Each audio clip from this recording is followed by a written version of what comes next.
I'll watch for a notification.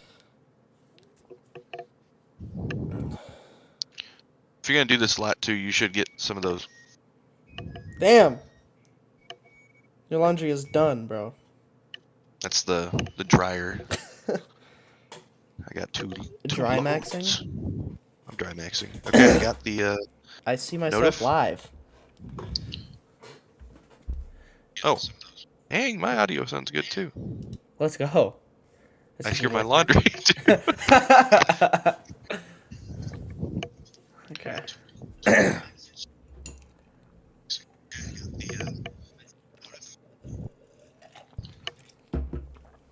The chat that we see on the screen right now, that's their chat, right? Yeah, I'm gonna turn that off.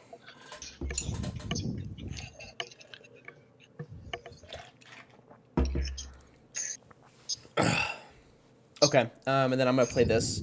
Well, hold on. When I fix this VOD, I'll do something different. Enjoy over $3,500 in annual value with the American Express Platinum Card. This is very loud to me. Get up to $400 in Resi credits.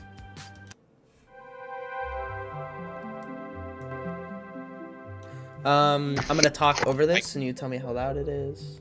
Okay. This is good enough. Hopefully, I'm not exposing all of my passwords on here. Sorry, we're figuring. There's nobody in the chat. Can I see how many people are here right now? Like, is there gonna be a number? Because it stresses me out when I see that there are other people like actually watching versus not. Because I'm basically just recording a video. Okay, let me get some actual dialogue here. I'm gonna pause it anytime somebody talks, so I'm not super worried about it. But let's see here. Okay, so I just listened to you talking over the music, and it's really pretty well balanced. Really? Yeah. Okay. You're definitely over it, but it was not bad. Okay. Well, let me do some talking real quick. All right. with Tonight we're going to be debating abortion, pro-choice. Gestation to exist. Embryos require to extract nutrients. It requires the mother's hormones to be damaged. Okay, beyond this repair. is me talking over this. I'm gonna pause it and not pause it when I'm talking. Which affect the heart and blood just vessels and because I know cardiovascular diseases. People won't be able to hear me if causes another person is talking. Let me turn this guy. Both of these are relatively slow talkers, so I'm gonna turn this up a little bit. Okay. I don't know if that worked, or if you can still hear me. Yeah.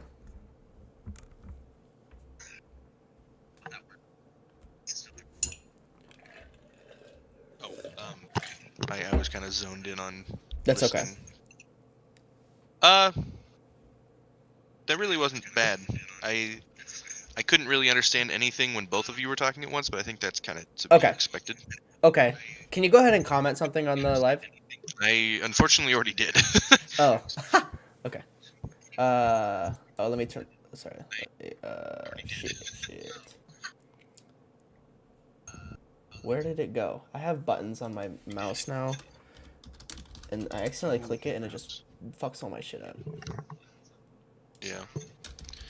I'll send another. As a serious infection such as sepsis, hemorrhaging, cardiomyopathy in some cases, blockage of the blood vessels, strokes, higher blood.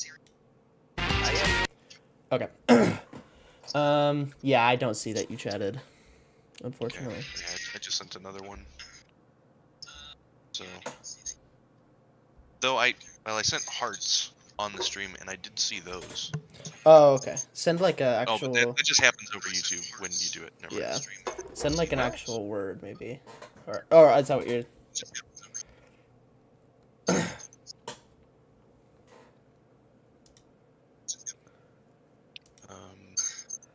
It tells me you're in here, which is good. Yeah. Oh, add the. Well, oh. Oh yeah, try just closing out of the TikTok chat thing there. Oh, there you go. Oh, okay. You got that, and then you go to the three dots and add like. Go to the three dots on which one? On the. And add. Well, I guess you have reactions. Okay, never mind. That's already there. Yeah, but okay. Try going to the browser where we have the Dream Elements stuff pulled up. Where we made it, the thing? Yeah. Okay. Oh, looks like it's still open.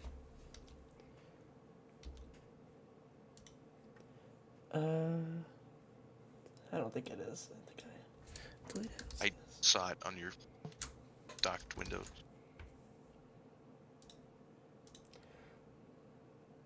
Over Chrome. Yeah, there.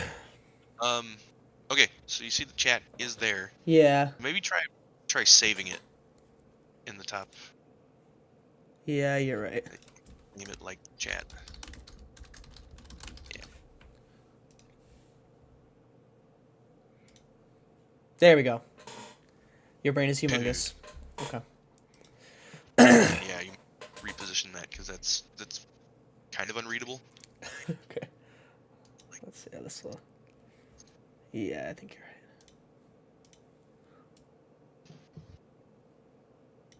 Okay. This is sick. That's Okay. sweet. Okay. It's showing on the stream. Let's go. Got that shit. Let's go. Okay. Right. Cool. Dude, thank you so much for helping me. Welcome. Okay. I'm gonna hang up on here and then Yep. I'm gonna start Good idea. recording. Feel free to hang out. Nah.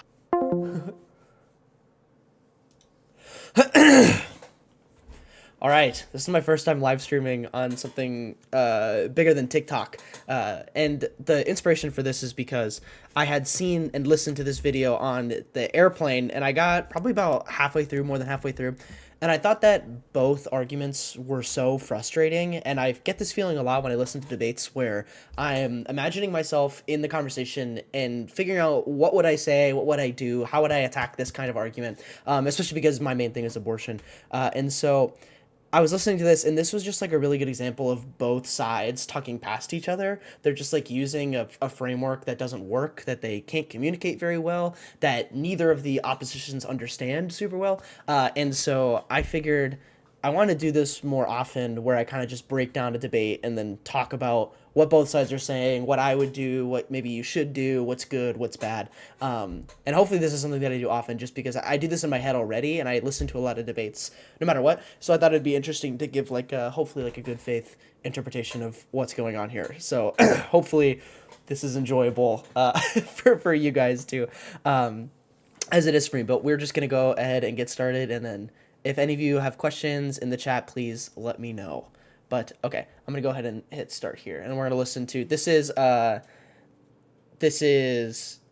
modern day debate, and they have the first Amender, who I've heard of but I've never listened to, and then Taylor Fogarty, who I also have never heard of, and I've only heard of this conversation. I think both of them do pretty poorly in this conversation, but I will let you guys figure it out, and we'll talk about it together. So okay. Amender and Taylor, thank you for being here. Can you guys hear me okay? I'm gonna turn this Can up. hear you perfect. Awesome. I'm sure the chat will let me know that my mic is not loud enough, same as always. It's not about me. All right, tonight we're going to be debating abortion, pro-choice, pro-life, and which one is more ethical. You guys are going to start with 10-minute openings. We've agreed backstage that first Amender's going first, and I'm going to get the timer ready, so whenever I do tell you how much time you have left, keep that in mind. Try not to go too much over it. A couple seconds is fine. And then we're going to kick it into a 60-minute dialogue, and then a 30-minute Q&A session. We will hopefully get through the chats pretty quick because I know you got stuff to do after this first Amender. Work tomorrow as well, so you can go ahead. Okay, this is the ethics of abortion and a thoughtful analysis. When you look at the argument at face value, a lot of people make an argument that pro-life is what it very means, that being of life or in favor of life, and pro-choice means the ability to choose when to kill a baby. On its face value, without further consideration, this appears to be the stopping point for many people. However, in reality, the argument is framed incorrectly. Pro-life simply means that it is not up to a woman to decide whether or not that they wish to undergo a potentially life-threatening procedure called a pregnancy, but rather that it is up to a Supreme Court representative, judge, or politician 100 to 1,000 miles away to make that decision on the woman's behalf, incapable of her own bodily autonomous decisions. Okay, first thing, and this is a theme that I think you'll notice throughout the pro-choice side of this debate, is they talk, is First Amender talks a lot about the autonomy, and he focuses on that. I think the framing that he just said is kind of the exact opposite of what the pro-life is saying as well. Like, both of them are saying that there's a framing issue happening here. So the pro-life is saying that, you know, the child should have a choice, it should have its own autonomy, you should be able to respect that. Shut up, Alex. You should be able to respect that, you should be able to say something about that. So I've always found this kind of argument frustrating and unconvincing. I think this is a really bad pro-choice argument. I think if your framing is just that a woman should be able to choose, it's like, yes, but a woman shouldn't be able to choose to kill her own baby. And so, like, obviously you're asking about restrictions on this stuff and, like, what is acceptable and what is not. That's what the conversation's about. So it's super frustrating when the whole conversation is about choice. And that's what this is going to be, and that's mostly going to be my critiques for this kind of argument. I think that it works once you get to the end, once you justify why it's okay, why you're allowed to do that. You then need to make this pro-choice argument.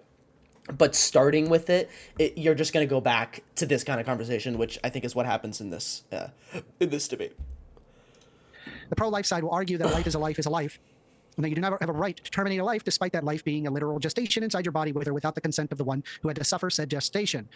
At a predicate, people have a right to bodily autonomy. This much is certain. I would imagine my interlocutor, Taylor, would also agree to a right of bodily autonomy. However, if my existence requires the damage of another's existence, is my right to life greater than that of who I damaged? Well, ethically, morally, or lawfully, no.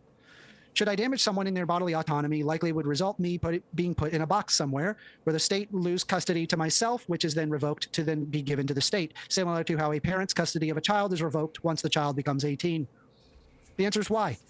Because a society is made in such a way where we preserve people's bodily autonomy. And should the existence of a person require the destruction of others, it is not conducive to overall society. Indeed, should I allow those that steal to roam free in society or those to assault others roam free, would result in a society that is therefore less autonomous and therefore worse off. Keep in mind that individuals do not have the right to damage others for their very existence, even if that existence is of an innocent embryo. Embryos require gestation to exist. Embryos require to extract nutrients. It requires the mother's hormones to be damaged beyond repair. It encourages diseases which affect the heart and blood vessels and cardiovascular disease. I actually think that Thank you, Alex. I actually think that this argument with the harms to the mother, I think that this is really good framing. I think people should be talking about this more when they talk about, like, this forced aspect, because with the way that I do the argument is that I talk about harms and I say that there's a lack of harms, and then I compare it to the benefits of an abortion or the avoidance of the harms of being pregnant. Framing it like this is very powerful, and I think the First Amender does a really good job of framing it like this. The only problem with this, and this is something that I get a lot of heat for, is that consent to sex is consent to pregnancy. I think that when you are choosing to have sex and you know that you cannot prevent pregnancy 100%, you are consenting to this kind of outcome. Now, with a lot of things, just because it's a natural reaction of things, it's bestowed upon God that you need to, that this is just a reaction. There's nothing you could do about it. It's like if I drop a ball and then I blame gravity for why it fell, and then I say I want to unconsent, right? It just doesn't make a lot of sense. Even the word consent, I think, is a little too loose of a word. I just don't think it applies to this kind of conversation. And so I do think that you can unconsent to things that happen naturally. If I eat a bunch of food and I get fat, I don't have to just, like, accept responsibility and I can't work out, right? And so the argument is that nothing has a right to your body because you can unconsent to it. But once that nothing becomes a person, you have to begin to question how that person got there in the first place. And so it's kind of the woman's and the man's responsibility because they chose to engage in sex. That's why the thing is there in the first place. And so when we're looking at the autopsy and we're wondering, how did this fetus die? The question is, how did it get there? Why did it need to rely on your body during that gestational period? And it's because you chose to have sex. And I think that is something that is really the silver bullet for the hyper pro-choice argument. If you're only going to address the autonomy part of it, I think that there's some power to the argument, but I think that this is a killing blow. I do not think that this is the type of argument that you rely on for the whole conversation. And I think that this framing, like this problem, is going to be why there's so much crunch in this debate, and I don't think Taylor does a good job of finding this at all either. But I do think that there's, like, the underlying foundation premise of this debate is really, really bad. Diseases. It causes serious infections such as sepsis, hemorrhaging, cardiomyopathy in some cases, blockage of the blood vessels, strokes, higher blood pressure, stretch marks, permanently changing placement of fat where it no longer has its once youthful appearance. In my opinion, these are all negative traits. Given that they are negative traits, mothers ought to be aware of said negative traits and whether or not that they are willing to go through with a pregnancy. Needless to say, just out of a health aspect and not even nearing the major aspect why women get abortions, specifically the cost of caring for a child, to be well beyond what most people can afford, resulting in mothers desiring abortion before the child has even reached past its first 3 months. Ethically, one cannot assume the right of one's body to be above the right of another, which includes embryos, not yet sentient and not yet possessing conscious experience. What we consider to be important in a human being and thus deemed worthy of human life, knowing that they possessed conscious experience before as they would in the future. Should either criteria no longer be met, then it is of less moral consideration than that of other autonomous human beings. Okay, this framing is very good, as in, like, the argument is very good, but he is not communicating why you should be taking on this kind of framework. And so it gets the exact same kind of pushback that the pro-life side gets when they say that humans are just intrinsically valuable. Like, you're just following like a heuristic principle. There's no way to communicate why it is valuable that there's consciousness. And this is also going to be something that they talk about a lot. But the framing is good. I think that this is exactly how you should describe this, or the argument is good. I think this is exactly what you should be doing. But I think that the framing is missing a very important detail as to why other people should engage in this kind of framework. Therefore, every individual, no matter who, should they have a right to undergo that pregnancy, that they make the choice to be pro-life. Not a politician or Supreme Court judge 100 to 1,000 miles away, but rather the individual who must undergo the life-threatening procedure free of persecution and free to choose if they wish to have a baby in the future or no baby at all. For the woman possesses their right to life, liberty, property, and pursuit of happiness, which includes autonomy of their body over the autonomy of unborn fetuses. Pro-life versus pro-choice is not really the framing. The correct axis is bodily autonomy versus compelled use of another's body. Thank you. Yeah, also, I'm poor, so we're going to watch ads together. Yep. All right. Well, appreciate you getting through that. All right. Thank you, everybody, for being here. Thanks, First Amender. Mine will probably be a little shorter, too, because I just think we'll get more done in the open discussion. So abortion is an important and emotional topic. Hopefully we can have a good discussion, give the audience a clear picture of each side so they can come to their own conclusions. Let's start with defining our terms. I will define abortion as the intentional killing of a preborn human life.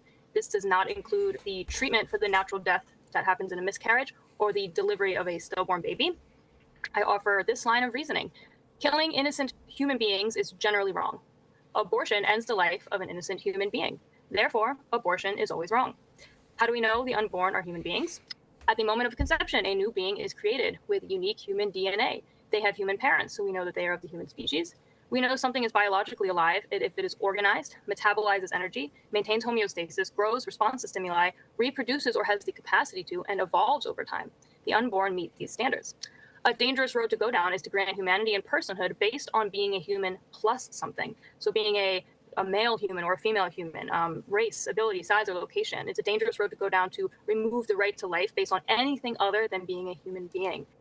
This is very frustrating kind of argument. This is a very classic, like, syllogism of this is how the pro-life argument goes. Like, it's wrong to kill an innocent human being. Fetuses are an innocent human being. Abortion is the killing of an innocent human being. So therefore, it's wrong to have an abortion. I think that there are a lot of words in here that are somewhat frustrating. The word innocent, I think, is a very loaded term, and what capacity does a fetus have to be innocent? I've asked this question a lot, especially recently. I think that word is very morally loaded. If innocence can apply to something that doesn't have consciousness, that can't make decisions, that can't do anything, then a tree is innocent, a poster is innocent, like everything is innocent. But obviously what they're trying to say is that it hasn't done something wrong, but neither of these things have done something wrong. So if you say something like innocence is something that can only apply to a human, it's like, okay, that's kind of arbitrary. So she's missing the exact same kind of why question, like, why should we value humans? And the answer that she's given so far is that it's a dangerous road to go down. I hate this phrase so much. It's so frustrating. It's just like the most shut off your brain, stop thinking kind of argument that you could possibly have. I think it's very frustrating. And I think that, like, when we were deciding whether or not self-defense was gonna be legal or illegal, I'm glad that there weren't people who were like, we should not be questioning the value of human rights. I think that's just very, very frustrating. It's such a bad argument. But I think that the framing here at least is something that we can lock onto and we can talk about. We have seen the consequences of this throughout civilization. My opponent has two tasks: to explain what are the unborn. If he concedes that they are in fact innocent human beings, he has to then justify the killing of innocent human beings. Abortion is violent. Chemical early abortion starves the child of its nutrients. We are intervening in the healthy development of this child. A first trimester abortion uses a vacuum to remove the embryo and then scrape out the human remains. A second trimester abortion uses a D&E, or dilation and evacuation, uses scissors to decapitate and then dismember the fetus. A third trimester abortion injects poison into the heart or brain and then induces a... Lots of morally loading here. Lots of morally loading things. All of these things can be true, but frustratingly, they have very little to do with the conversation. The argument is that one, like there are either two types of arguments. It's like one, this is infringing on my rights, so what I do to get rid of it is considered self-defense or something like that, which I don't think is necessarily the case because you put it there. But the more important thing is like what exactly is happening. You can have all these morally loaded things, like they're getting decapitated, they're getting cut up with scissors, and it's like these things are probably true, but whether or not they experience it is the question. Like you could describe this of cutting off the branches of a tree. It's like you decapitated the tree, and it's like, well, the argument is obviously that that's not the phenomenological experience that's happening with the fetus, and that's why it's okay. Delivery of a dead baby. This is violent. This is unethical. A more ethical society opts for less violence against the innocent, which my position does. Humans are valuable based on what they are, not what they can do. Their size, level of dependence, environment, and stage of development should not inform whether or not their right to life exists. In a society, we should care for our children, protect them from harm, promote parenthood, and reduce violence. I believe my position does this. We have to ask the simple question and get to the bottom of what are the unborn. I believe that they are innocent human beings, and it is clear that they are. Since I know I have more time, I'm just going to go through a couple of things of what First Amender said. He says that we can't let a bunch of men decide what to do, to women's bodies. The Supreme Court that passed Roe v. Wade was 9 men. Should we just, if you want another Roe v. Wade and it was men, should it be, discarded? Unfortunately, this is a good rebuttal. I hate the argument. Obviously, I'm a dude talking about pro-choice, so I hate the argument that you say that a man can't talk about it. If we're being really charitable, though, what he's saying is that it doesn't have to be men. It can just be other people. And then it's more unfortunate that it's men because they're not the ones who have to deal with the issue. So if you're being charitable, it's like, that argument about the 1,000 miles away is already an optics argument. Like it's the same thing as saying like they get decapitated and they get killed and murdered. It's like all of this is moral framing to make the argument look worse, but she's caught on to exactly what First Amender is, the same kind of optics morally loading thing. He said that we can't damage others just for our existence. I agree. We cannot kill an unborn innocent human being just because we are a lifestyle choice or we don't want to go through the burden of pregnancy, which is hard. And I think the way that he talks about pregnancy, I think a lot of women would be insulted by saying, hormonal changes or fat placement or stretch marks. These are small prices to pay for a human. Prices to pay. That's very frustrating because the entire argument is that you should consent to pay these prices. So to demean it and say that these are small prices to pay, I think is just missing the entire point of what he's trying to say here. I went through pregnancy. I can tell you that there's no permanent vanity, some sort of materialistic damage that I care about over the life of my daughter. So I think a lot of women. All of this is so purposely framed to be as aggressive and morally loaded as possible. Would be kind of insulted by this line of reasoning. It also just comes down to parents have an obligation to provide for their children, even at their detriment. So we wouldn't talk about born children this way. We wouldn't say, well, my child is born, I don't really want to give them proper nutrition or a place to live because it's hard for me to go to work and it makes me expend calories. So, we don't talk about born children this way. Also, newborns, toddlers, they don't have this sort of independence that First Amender is talking about. There's still a large level of dependency for a newborn. If I were to leave even my toddler alone for 2 days, she would not survive. So we can't base life and worth based on level of dependency. That's a dangerous road to go down. So I assume we'll get into the dependency argument, the bodily autonomy argument, which I'm excited to go down. So I guess I'll just see the rest of my time and we can jump into the open. Awesome. Yeah, only 5 minutes. I will add with each other. So go for it. So just to start off, Taylor, I missed it. I heard you say a syllogism. Would you just say that for me one more time? Did you write that down? Sure. Killing innocent human beings is generally wrong. That's the first part. The second premise is abortion ends the life of an innocent human being. And the conclusion is, therefore, abortion is always wrong. What do you contend with that? Yeah. So I suppose you'd be right that I would have to argue whether or not killing an innocent human being is wrong. And I would have to say that killing an innocent human being is correct. What if that innocent human being is reducing the bodily autonomy of others? Well, we reduced the bodily autonomy. Like unintentionally, for that matter. Right. Okay. So, my newborn was reducing my bodily autonomy in the sense that I had to care for her. I had to expend calories. I had to work to provide resources for her. I had to feed her. Okay. Yeah.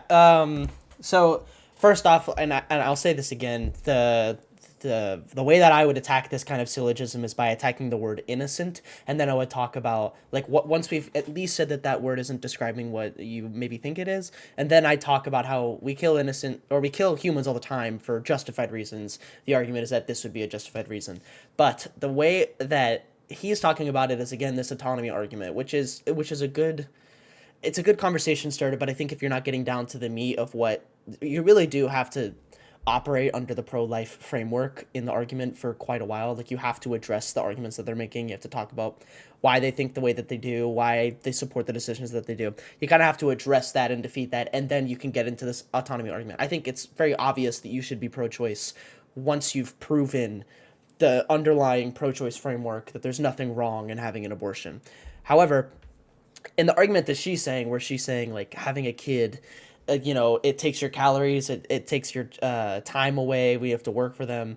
Anybody can do that. The argument is that the fetus is doing it from specifically you, and there's no way to give that responsibility to another person. And this goes somewhat unaddressed, I think, but we'll listen more. But already, like, these are two pathways that are happening, and hopefully you can see that they're just, like, not addressing, neither of them really are addressing or defending the exact issue. I think Taylor's trying to get him to do this, which he probably should just do. He should be able to do this, but we're just not quite there yet. A lot of women choose to breastfeed, so that's a kind of a direct, like, even still using my body to provide for her. But even if I chose to use formula, I'm still using my body to provide for her. Well, I don't have the right. We're not talking about when they're a baby. We can talk about the baby later. That's fine. I'm just saying, I'm saying that while they are inside the body. Very strange response from First Amender here. The argument that Taylor's trying to make is what is the meaningful distinction between the two, and just not answer. It seems like it'd be easy. Like, well, one of them is literally attached to my body. The other one, I could push that responsibility off to another person. It doesn't have to be my body at all. I'm not sure why. Maybe there's a strategy that I'm not sure. They are consuming nutrients. They are degrading your body in a way. I would say that the baby is in its natural place, that the womb and the uterus is designed to go through pregnancy, that women are designed to go through pregnancy. So again, this isn't like some sort of parasitic relationship. I reject the concept that design requires a designer, but I'm not here to talk about like God versus not God. Biologically, we predicate that. The problem is the problem is that, like, one, he's totally right that this is bad, unclear language. Like, again, you need like some sort of framework that defends what the term naturally means and why we should adhere to naturalistic stuff. But also, First Amender was saying kind of the same thing, that it's a degradation on the body and that, like, this is negative, which is also up to the interpretation. Like Taylor was saying that all of these things were good things. Like, it was the price to pay for your goal. So both of these are very morally loaded terms, but they're not using any reasoning as to why you should do it. I mean, I guess just for clarification, what you would say, like, I would avoid both of these arguments, but the framework that I would be working under is saying something about harms, something about being harmed, and I would first talk about the experience of the fetus and then why it can't be harmed. That's where I would go, and then I would use the pro-choice framework. But we're kind of we're kind of talking around this issue. That their autonomy is revoked in some way when they are forced to have a baby. I want to invite you to a free trading and investing workshop. Gulp. So you're saying killing an innocent human being is wrong. I agree that they're not choosing to revoke the autonomy of the mother, but they are, regardless of whether they choose to or not to. If, for example, if a person is neglectful in their actions, causing the death of another, that would be wrong, despite the fact that they are unaware that they are causing that. Sure, but do I get to kill them? I guess is the conclusion we're going to have to come to, because if we want to talk about bodily autonomy, I think like what we have to get to the root of first, because you say you don't want to talk about the baby outside of the womb. Okay, so what? We can talk about it later. I don't mind. I just don't want to go all over the place. But what is in the womb? We have to establish that. That is going to be where we start. And what is a fetus? A fetus is soon to be developed into a baby, hopefully. Hopefully you get lucky. So I'm going to give you this definition of a fetus. A fetus is a stage of development in the human life. It is a human baby that is developing, just like we have you can stop right there. It's not a baby. A human being that is developing. It's not a baby. It's a fetus. Okay. A human being that is in a stage of development. What does fetus mean in Latin? I'm kidding. Okay, it requires the gestation of the mother in order for it to develop into a baby. But in order to do so, that is degradation on the mother. The degradation part is my belief. Yeah, he's done a good job, just like argumentatively. Like I said, I think this is kind of dishonest, maybe, or like avoiding the point. I understand that this kind of debate, like you can't actually really be super good faith in a conversation like this. Like the point of this is to sound better than the other person, and so like I'm not trying to degrade like what a debate is and like what the point is. I understand that this is impressive. There's a strategy to this, but if the conversation were being like honest and we would be pursuing truth, this is not like the setup that he had made where he constantly like he set up the framing as being like terrible, degradation, negative. This is very good framing, I think, for a lot of the things that Taylor's gonna say, especially with a lot of these morally loaded things. Like it sets up a pretty good wall, I think, and she has to address this. It is my belief that it shouldn't be up to a politician or Supreme Court judge 100 to 1,000 miles away to decide on your behalf. I'm saying that bodily decision should be up to you. So let's say, for example, like you, Taylor, you're obviously pro-life. You decided to have a child. Yes. Nothing wrong with that. I don't have an issue with you deciding to have a child. Congratulations. That's fabulous. I'm very happy for you. That doesn't therefore give you the right to supersede the bodily autonomy of others to ensure that that babies get delivered.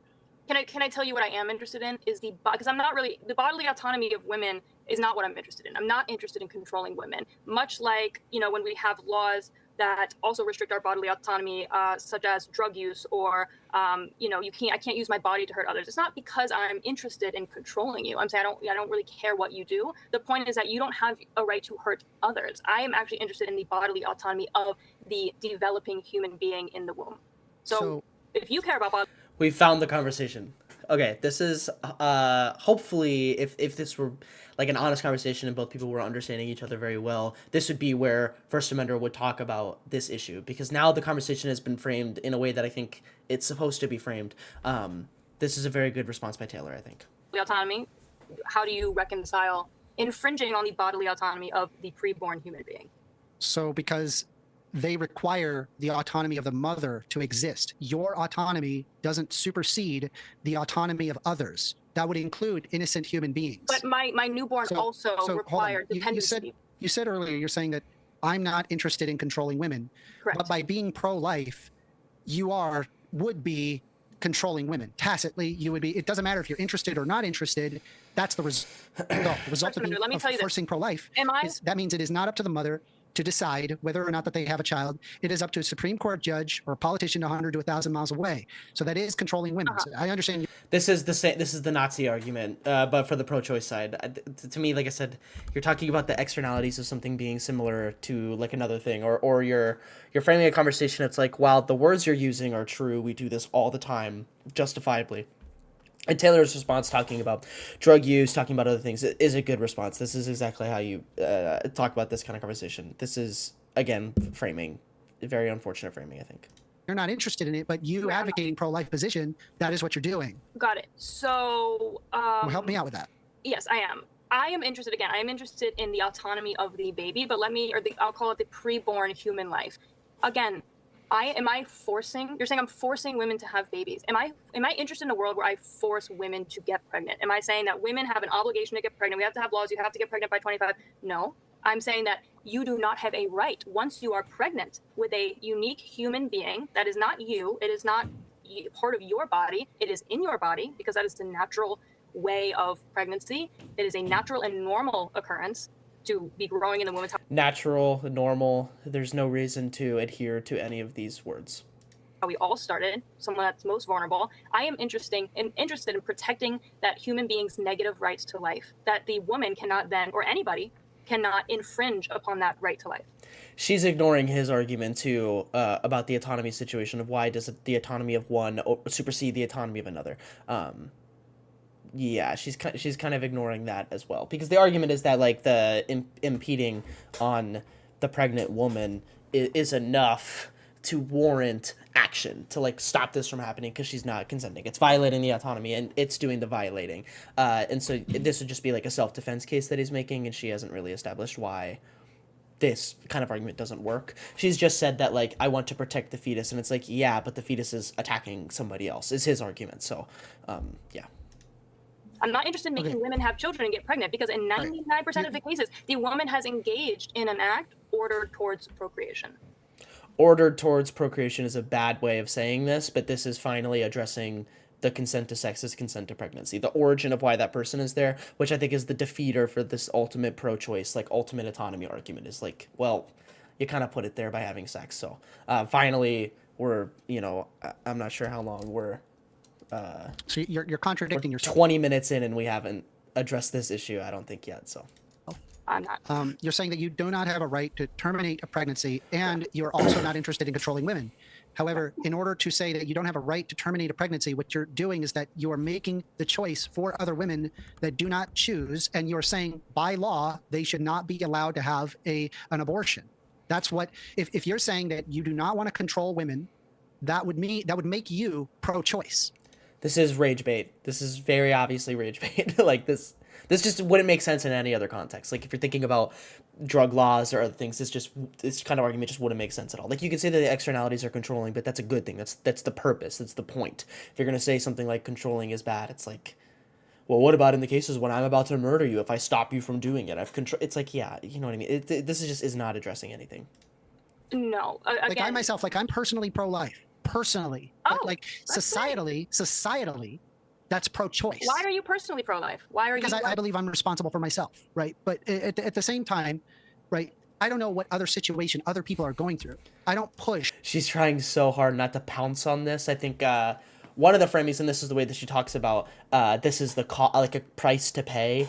The very important framing from the pro-life perspective is that like women should be punished. Like a lot of the times when they talk about these things, they'll word things in a way that's like, wait, I don't like the way why are you making it seem like babies are a punishment for sex, the way that they're framing it. And so when he says he's personally pro-life and that's because he takes personal responsibility, I can just feel her like really wanting to like say something about holding women accountable. I'm not sure if she'll do it, but we'll see.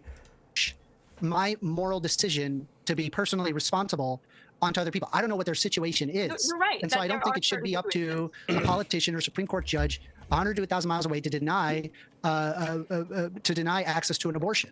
Can Supreme Court judges, men, give the right to abortion? Were you fine with Roe v. Wade, how Roe v. Wade happened? Okay, so that's a contradiction, because why couldn't they then outlaw abortion? What is the point of that? What that is that you're conflating not being able to do something to where there is a law that just allows you to do something. No, I'm not allowing. Right, because I'm saying that leave it up to people to decide whether or not that they have a child. Right, and the other thing is just so you're aware, when people choose to have an abortion, they often later on in life choose to have a baby. So again, it's once again going down to well, I mean, but you're saying that you're not interested in controlling women. But to advocate your position, you would have to say you need to control women. He's not addressing, right, like this is the autonomy to kill another person needs to be addressed. If it doesn't, this is how the conversation just moves past each other. This is what happens when you don't address like the foundational, like what exactly is happening, why is it good, why is it bad. They're both talking past each other. In order to hold your position as valid. Got it, but only to the extent, First Amender, that I'm interested in controlling people in the way that we structure all laws. Like, I don't want people to walk around nude in the street because I think that just creates an insane society. So am I interested in controlling people and forcing them to wear clothes? No, I'm just preventing them from, like, walking around nude.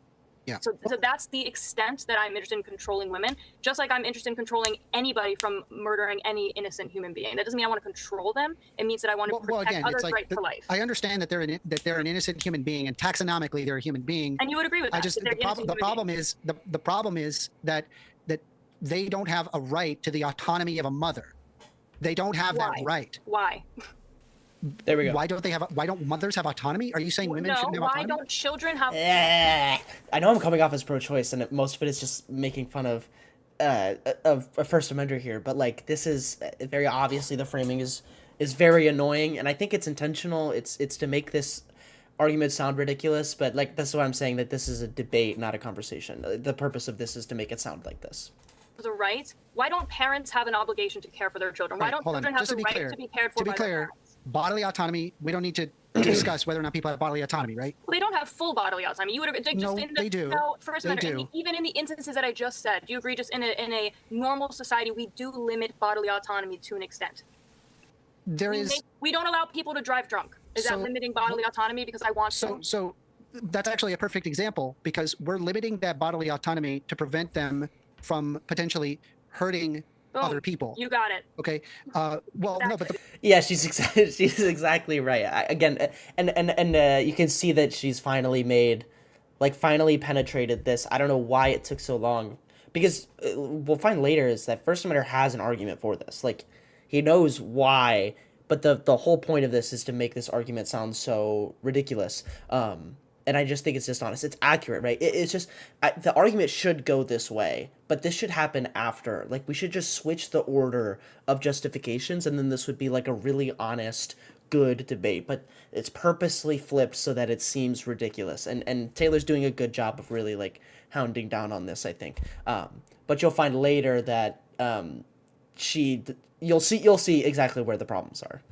The problem is that they're in the aspect of hurting that other person, but we don't actually know the situation of the mother. For example, they could be undergoing an ectopic pregnancy. Right. Okay. We could have an instance where they monetarily can't take care of the child. We could be talking about a 15-year-old that's pregnant, and the actual procedure of a pregnancy is extremely risky, and it's better off that they don't have that child. Okay. I want to talk about so what that comes down to is that ultimately comes down to a choice. People choose, okay, I am not ready to have a child. It's not up to a politician 100 to 1,000 miles per hour. I agree. I agree. We can. And he knows he's... And he knows he's going to have to talk about this, and this is why he's kind of like loading a lot of these things, because he knows he's going to have to talk about what the actual difference is. And again, I agree with First Amender I agree with his position, but you can just like... Hopefully you can see that just from like a debate standpoint that these people are not like that Taylor Fogarty is really pleading about this, and First Amender is like very purposely not understanding this conversation. Agree that people should choose when they have children. I agree that the government... then you're pro-choice. No. That the government shouldn't force people to get pregnant. Actually, Margaret Sanger, the founder of Planned Parenthood, was interested in requiring government permits to have children. She was actually very interested in controlling the kind of family planning. Yeah, I'm not interested in Margaret Sanger. I don't hold all of Margaret Sanger's position. Yeah, very annoying stuff when they talk about the origins of Planned Parenthood. It's very, very, very frustrating. It has nothing to do with the argument that you're making right now, unless it does, in which case you can talk about it, but...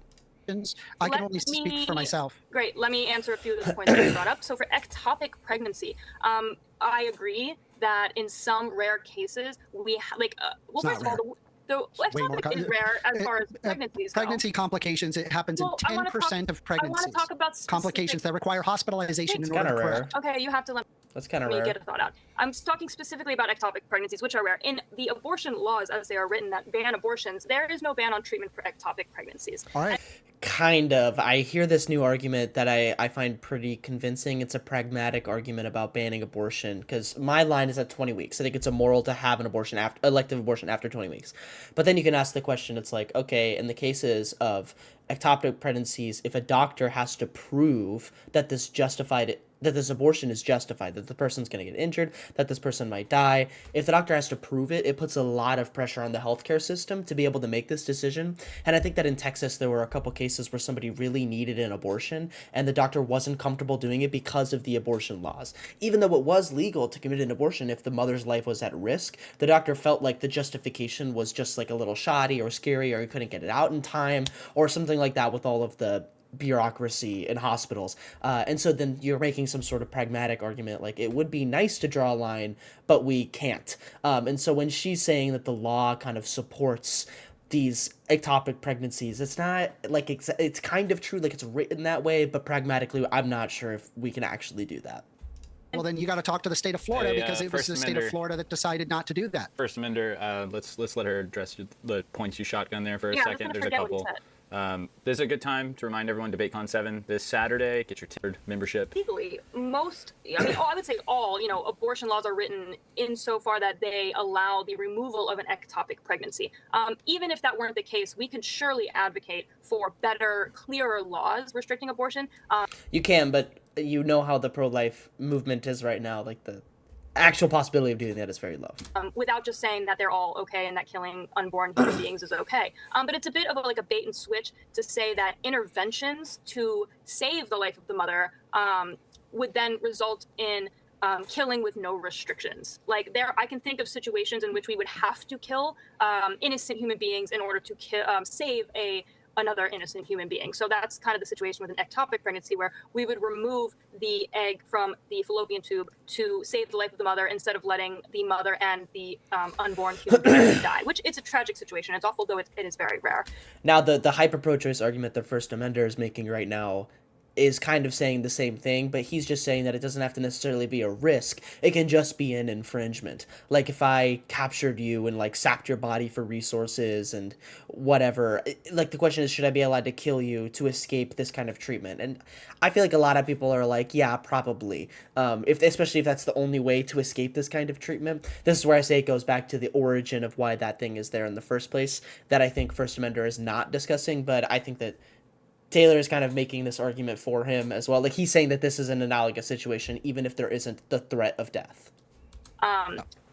You want to answer that? Just so you're aware, like I believe an ectopic pregnancy in the state of Florida, I believe post 6 weeks, you have to go to another state, which is completely insane. No, I would read the law on that because, again, I would say all abortion laws are written so that if the life of the mother is at risk, you can come in. And there's like these awful situations where there's medical malpractice, there's like negligence. But again, that doesn't mean that we have to say that all killing of innocent Well, regardless, is okay. Without even bringing up ectopic pregnancy, I just brought that as an example of ectopic pregnancy, but without even having to bring that up, it still doesn't revoke to my issue in the bodily autonomy argument.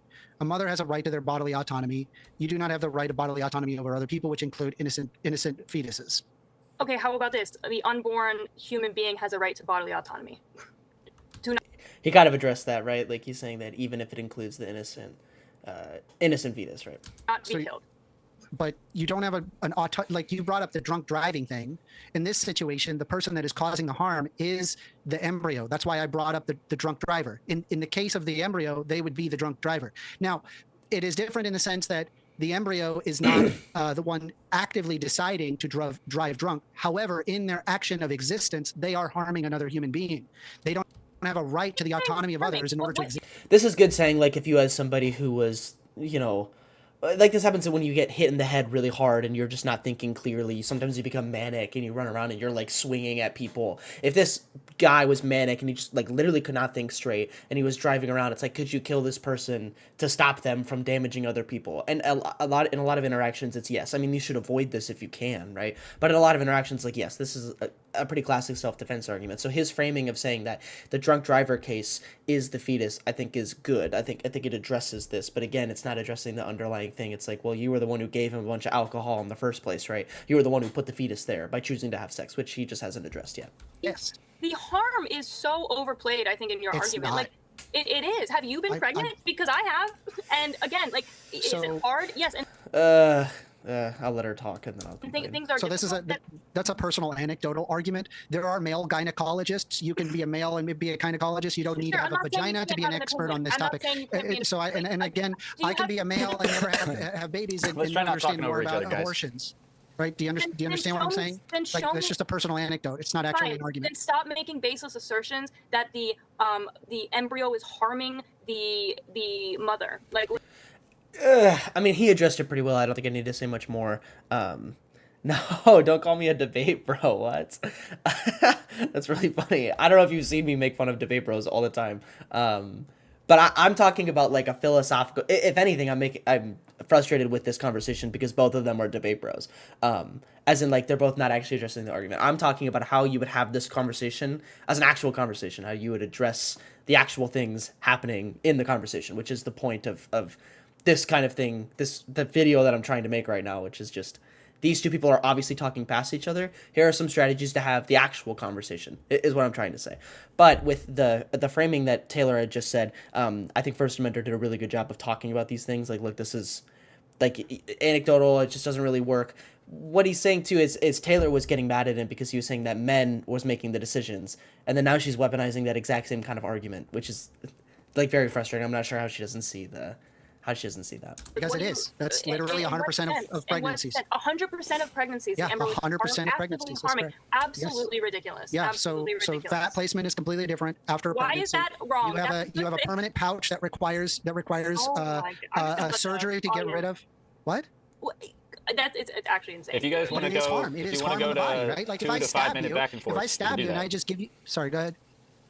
I'm just saying, if you guys want to go to timed back and forth, so it doesn't feel like you have to questions in the chat and it's into the open. Stab you. She has the reason why she's, I think, struggling with this maybe is because she has no conception of why the lack of harms in an abortion could possibly be outweighed by this, because your conception is that when an abortion is happening, somebody is dying and somebody's being killed. So all of these like things that First Amender is saying seem so ridiculous to him, and so yeah, all of these things are totally ridiculous to him, I think, and this is important. Why aren't you live on TikTok, by the way? Yeah, I tried to. Apparently you also need to do get authenticated on, if you want to do it on the web as well. So I'm authenticated to do it on TikTok, which I've done, but apparently you have to do another authentication process. So I think it said it'll take a couple days. So maybe next time I do one of these, next time I do one of these, I'll go on TikTok as well, because I have a much larger audience there. Right now I'm basically talking to myself and you. So thanks for the questions though. These are good. Let me know if you disagree with anything that I say. I would love to answer any thoughts or questions or address any debate stuff that you have. And I leave a scar, and I never meant to stab you, but I left a giant scar. I'm not off the hook just because I innocently stabbed you. And just because the scar isn't that big doesn't mean I had that right to stab you, right? It doesn't matter how little the damage is. I'm pointing out that there is damage in order for the preborn life to exist to the mother. And I believe that that's a decision that ought to be made by the mother, not a politician or a Supreme Court judge 100 to 1,000 miles away. Okay, I'm going to talk. I still do not have an argument as to why that we should force the autonomy of the child above that of the mother. She has given the argument for why. He just is very purposely not addressing it, I think. Okay, so number one, to make Sorry, I meant fetus, not child.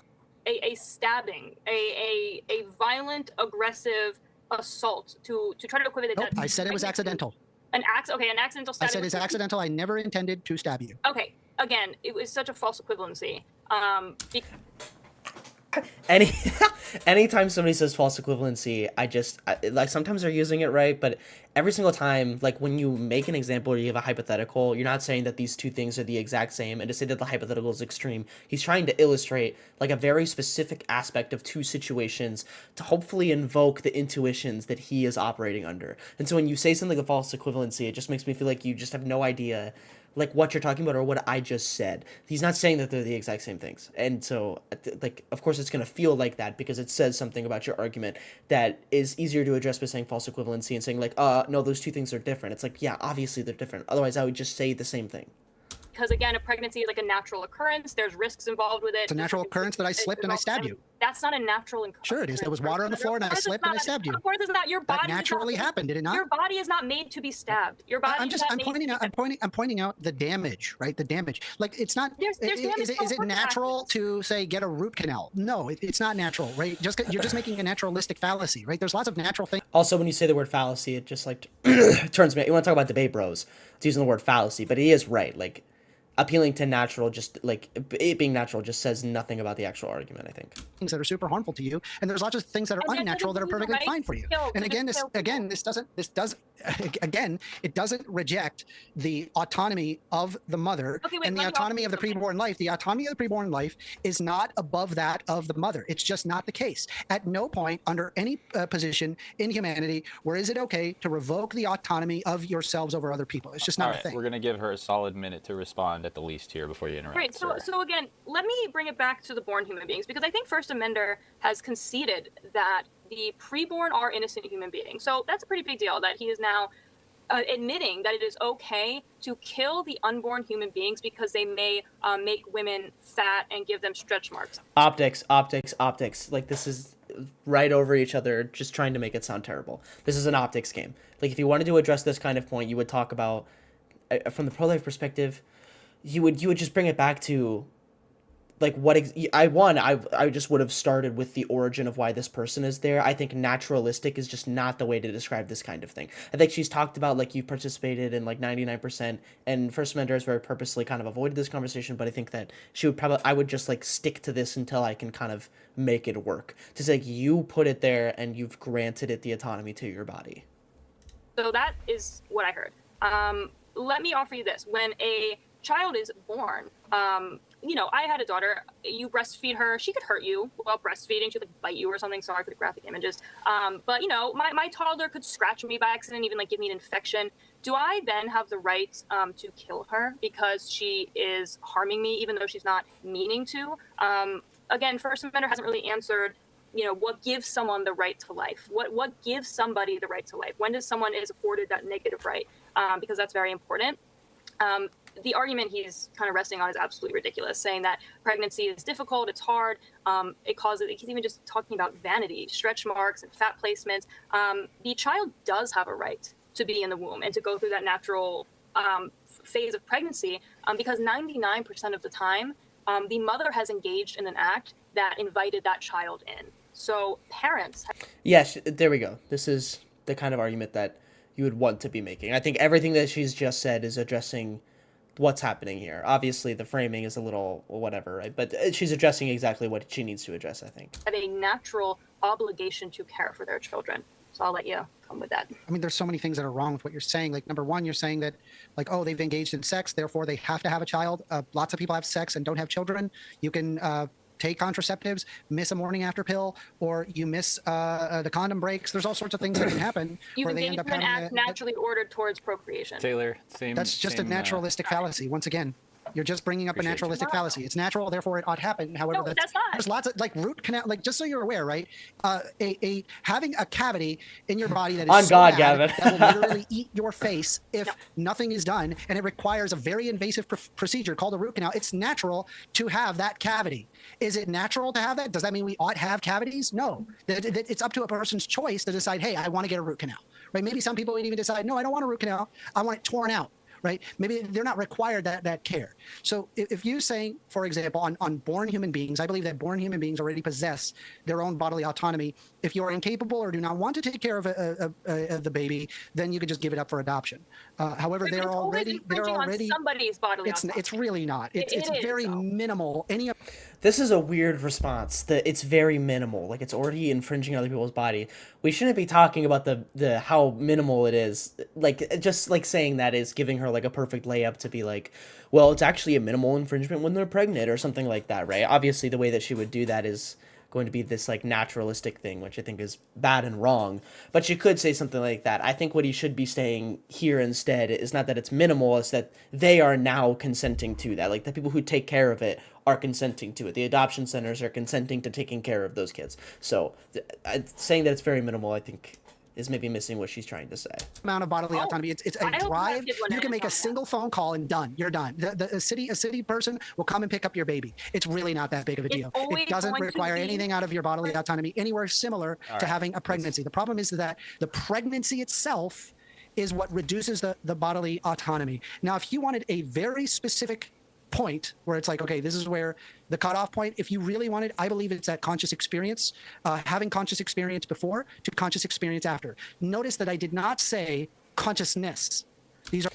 Okay, we are What is this? We are 40 minutes into this, and we're finally getting to a point of like, why and when would it be morally wrong to do this? I think this should have been the beginning of the conversation if the intention was to converse with two people. This should be the beginning, is when is it wrong and why is it wrong?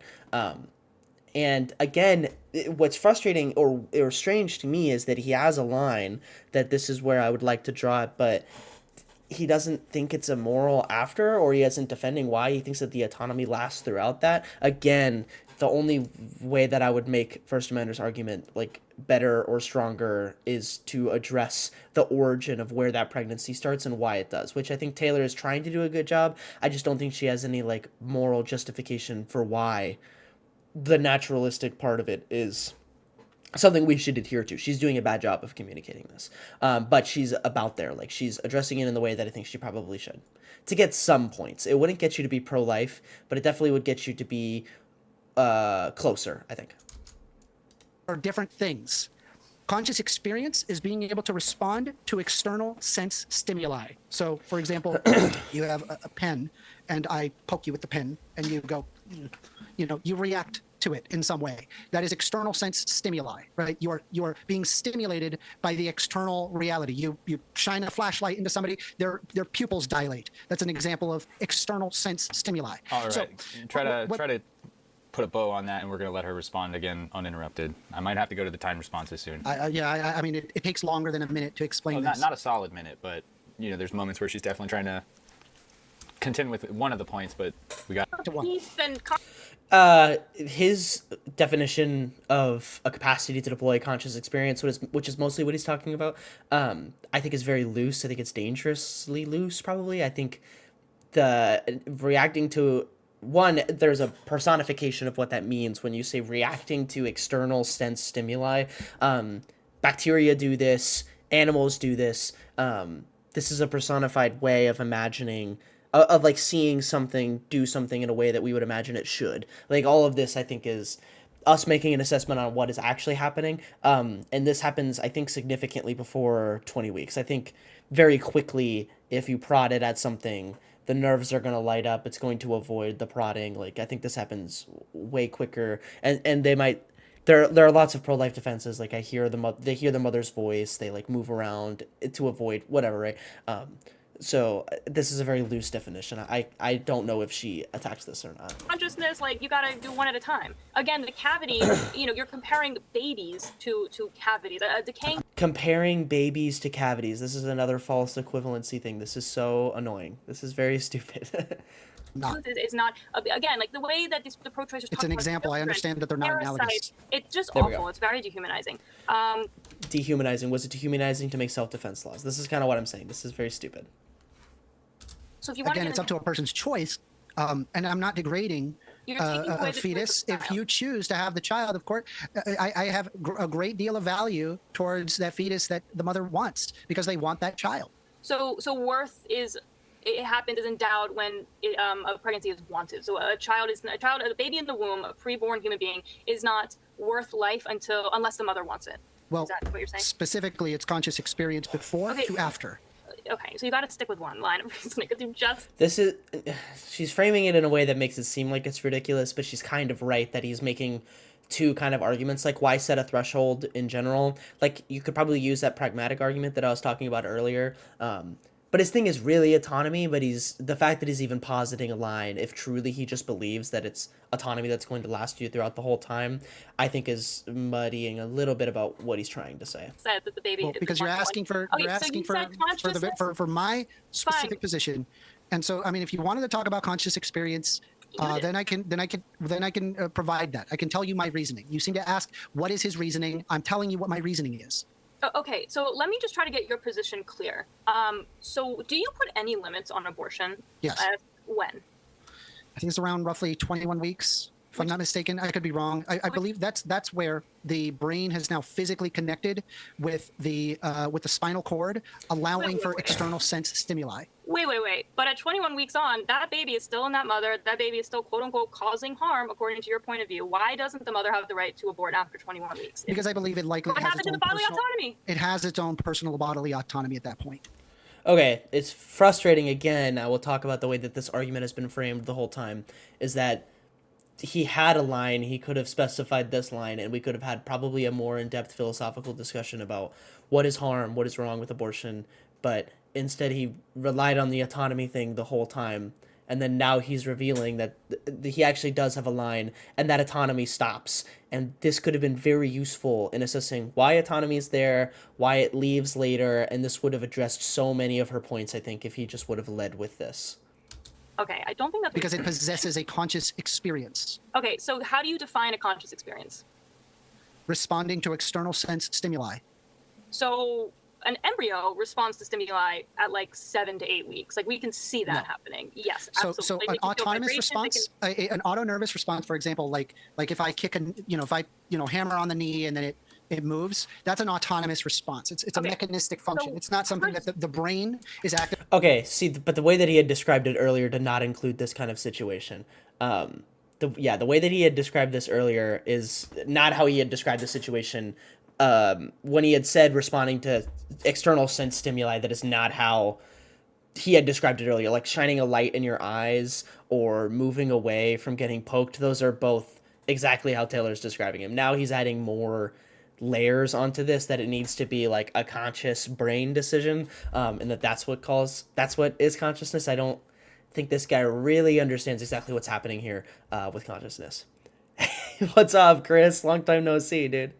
An arbitrary standard. Yes, I agree. This guy has not specified why it should be this way. He's just now revealed that he has a standard in the first place, I think. So I would agree. It is completely arbitrary the way that this guy has communicated this point. We're about 40 minutes into this debate, and we are just now getting into why it would be right or wrong to have an abortion, which I think is why I chose this debate in the first place. Responding to, it's something that is independent. So while the fetus, you could think that it's responding based off of 7-8 weeks, the actual spinal cord is not physically connected to the brain, and so that means that the body, any motions that are made by the body, are not being initiated by the brain, and so that is just an autonomous response. It requires the connection of the spinal cord to the brain in order to be considered external sense stimuli. He has not defended a moral framework that addresses this at all. Okay, so many animals also experience external sense stimuli. Basically, all mammals, I would say. So, is that what you're saying makes someone a person? Is a person defined as a thing that can experience what you just? Whoa. I'm poor. I just built a budgeting app in Base 44. Guys, Nina just built a described.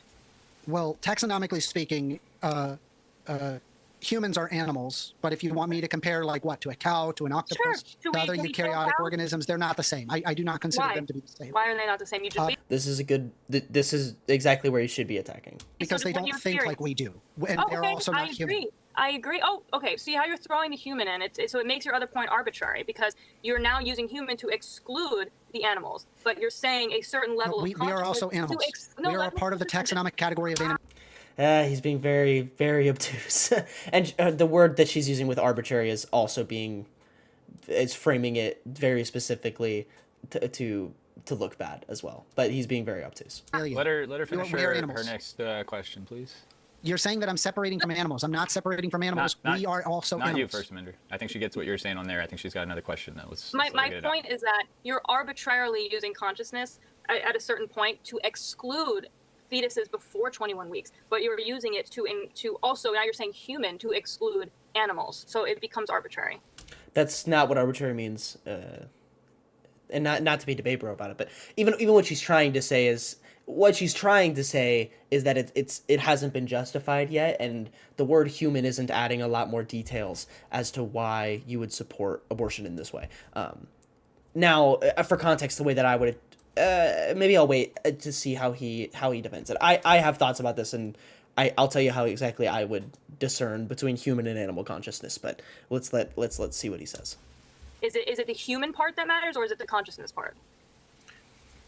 So, I mean, these are separate discussions. I don't know what to. Well, I'm asking your definition for when personhood starts, because that's really important. Like, this is the most important question. It is once again conscious experience before, and that it is possible conscious experience after. Both criteria must be met in order to be considered morally justified in having Human consciousness before and human consciousness after, and she's asking what is the difference between human consciousness and animal consciousness. possessing their own autonomy. Animals, ducks, all these animals have a conscious experience. They've had one before. Not and at the they will same have level one of after. humans, and And now he's talking about level, which she's going to say is that, like, well, the fetus has a level of consciousness or something so like we're that. talking about Arbitrary. humans, not other creatures. So it has to be human consciousness, is what you're saying. Yes, we are human. We are talking about again, the ethics it of becomes- humans, not the it ethics of becomes animals. Are you arbitrary. vegan?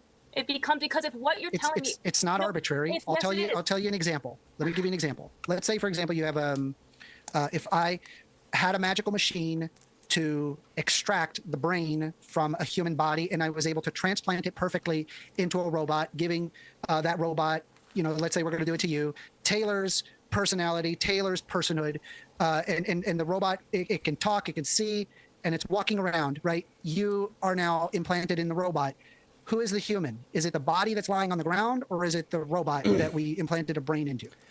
I hope you guys see that the example that he just gave does not address anything Taylor has been talking about for the last 5 minutes. She's asking what consciousness is, and she's saying that it would be absurd to support abortion because of this consciousness standard, but not have a distinction between animal consciousness and human consciousness. She's trying to posit that animals have consciousness in the same way or in a similar way, and he just throws this away and says it's different, but he's not talking about why. And so he's setting this threshold, and then now he's just talking about things that have consciousness and things that don't have consciousness, which is important, but she's trying to say that, like, well, it's more than just consciousness that you value. There's a level of consciousness that you value. And he's trying to make the distinction between 0% consciousness and 1% consciousness, which would be this robot example, and then your consciousness on, like a different head. And so what he's talking about is very important for this conversation, because the extension of Taylor's argument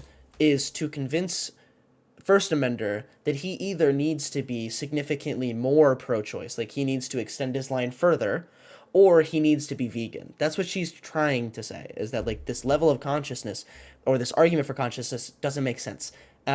What he's trying to say is that you don't, as a pro-life person, you don't actually care about levels of consciousness. I'm saying that it's 0% consciousness that happens before 20 weeks. So we don't need to talk about levels of consciousness because we're just talking about 0 to 1. But he hasn't specified why we should care about consciousness, really. He's kind of mentioned it. And then she is asking a question that's also doesn't really convince people of pro-life, but it makes people either more pro-choice, maybe even support infanticide, or become vegan. Who's Taylor?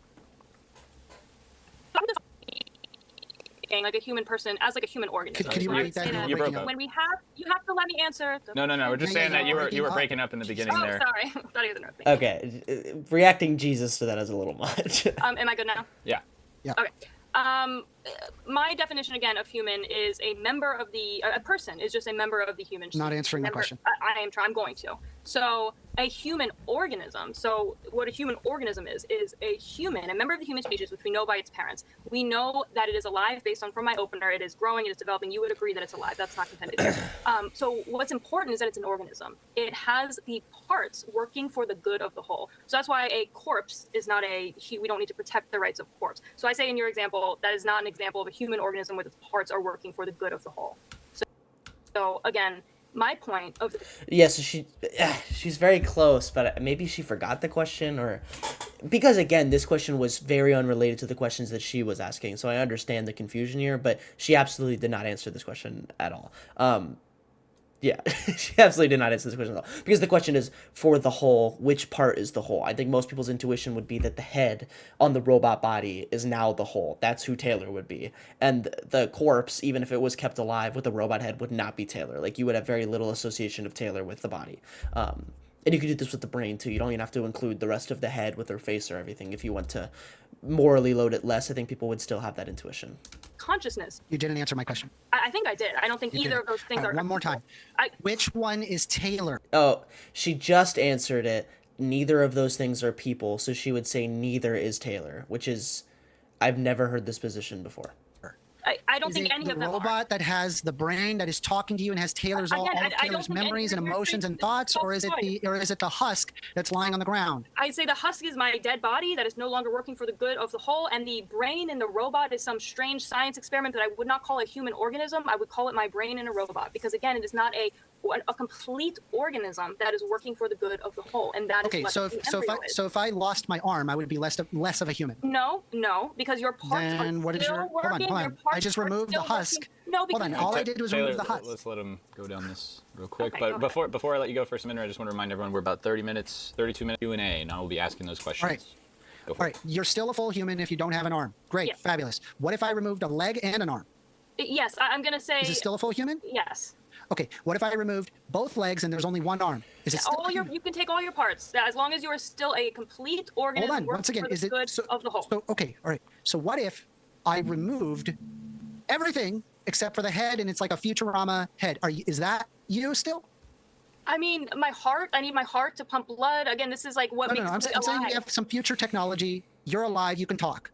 Sure. Again, like if we had, embryos or wombs outside of women, maybe this would be a different conversation. And it's not relevant. No, yeah, it's just a thought experiment. It's Right. understanding. It is super relevant, and her saying that parts of a whole is like it's not answering the question, because it's just describing the question that he's asking. He's like, what is the whole? What do you consider a part? This is exactly the kind of question that I would ask. I use this example of this gets a lot of heat, but chopping off an arm and then wondering, like, is that a human? Is that a person? It's alive, it's operating, it's functioning as an arm, so you would say that the arm is, but people would say that it's a part, and so you cut somebody perfectly in half, to which neither is a part. She kind of answered this saying that neither of them is the person, but I think she understands that that's probably not a good position to hold, that this doesn't really, that doesn't vibe with her intuitions.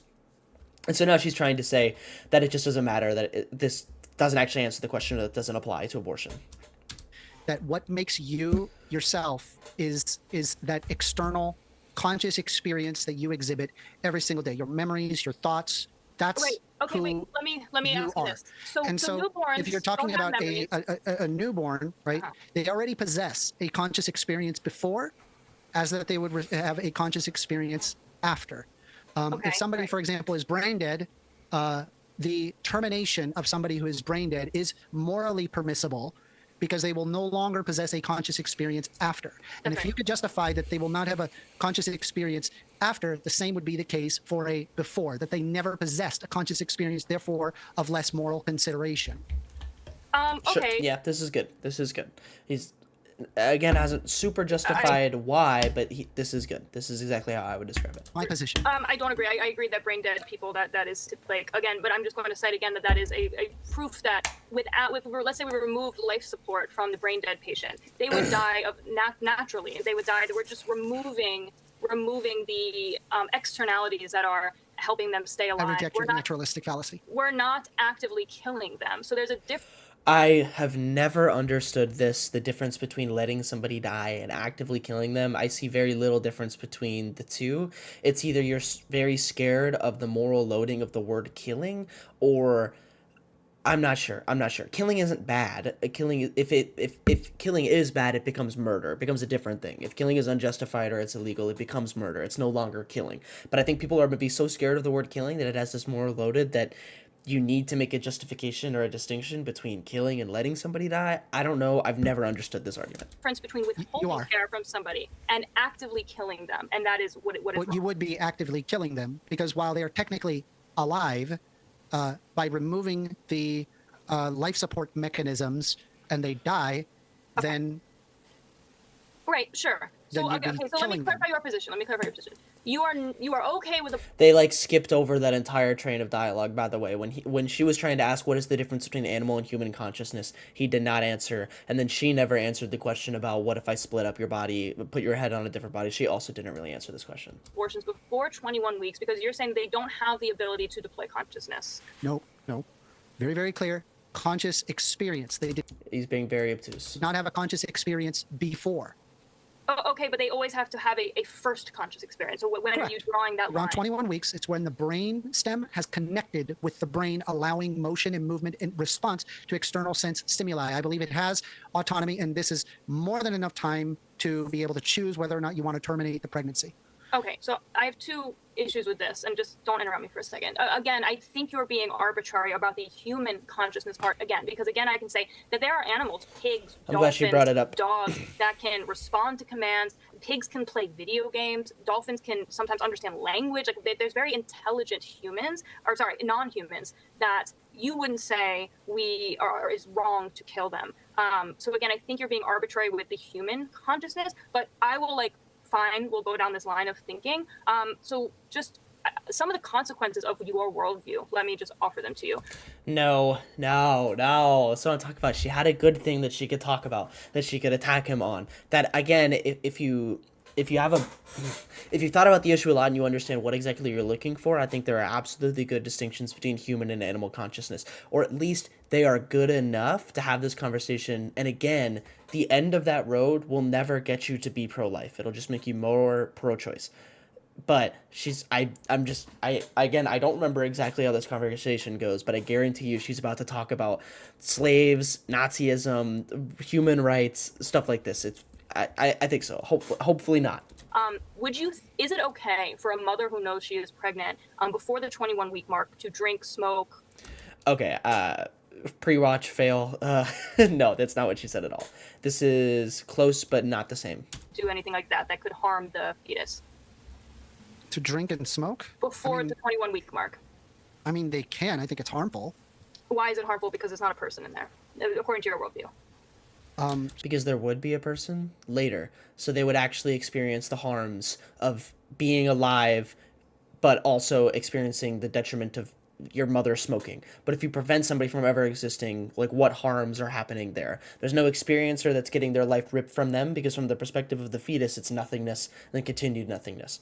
Somewhere in the middle, an abortion had happened. However, in this case, there is a perspective, and it's being affected by the mother smoking in the womb. So what First Amender is trying to say here, or the pro-choice position generally is trying to say, that preventing an experience from ever existing is not wrong. It's the same thing that happens when I choose to not have sex. I've just prevented an experience from existing. And then they're saying that just because conception happened doesn't mean that you need to protect that experience from manifesting. And so there's obviously a difference, I think, between these two things. So it's worthy of less moral consideration.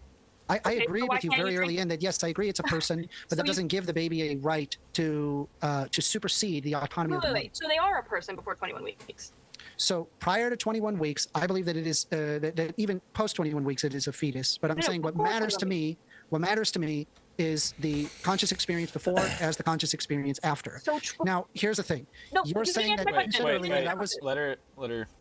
If you only do one thing to kick off 2026, let it be this. Become a FORA advisor. When I moved to Italy full-time... Get back to that real quick before you go to the next. Before he's pivoting, I don't want him to get away from it. Before 21 weeks, is it a person? Yes or no?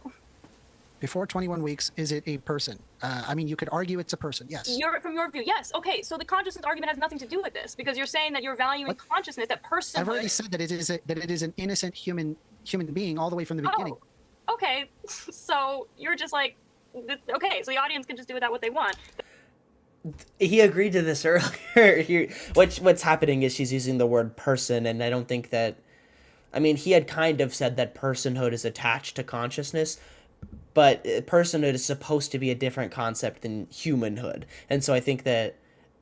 I'm not sure what exactly she thought just happened there. Maybe she realized that the framing of her... She hasn't really, framed her question super well, or, I think he's being a little... he could be giving more information about what he means when he says these things, but I'm starting to think that I don't think he actually has a framework that defends his position exactly. Again, I think he's right, and I think he's significantly more educated than a lot of pro-choice people, but I just think that he needs a little bit more sauce on the foundational level that makes this argument correct. And I think he's done if I was in this conversation and I was Taylor, even though I'm not pro-life, I think I would be pretty frustrated with how this is going, because, again, her framing is very dishonest, but I think that you should probably start from the dishonest pro-life framing and then move forward. That your position is that it is okay to harm innocent human beings because a mother might get... I said early in that you do not have a right, your autonomy does not have the right to others.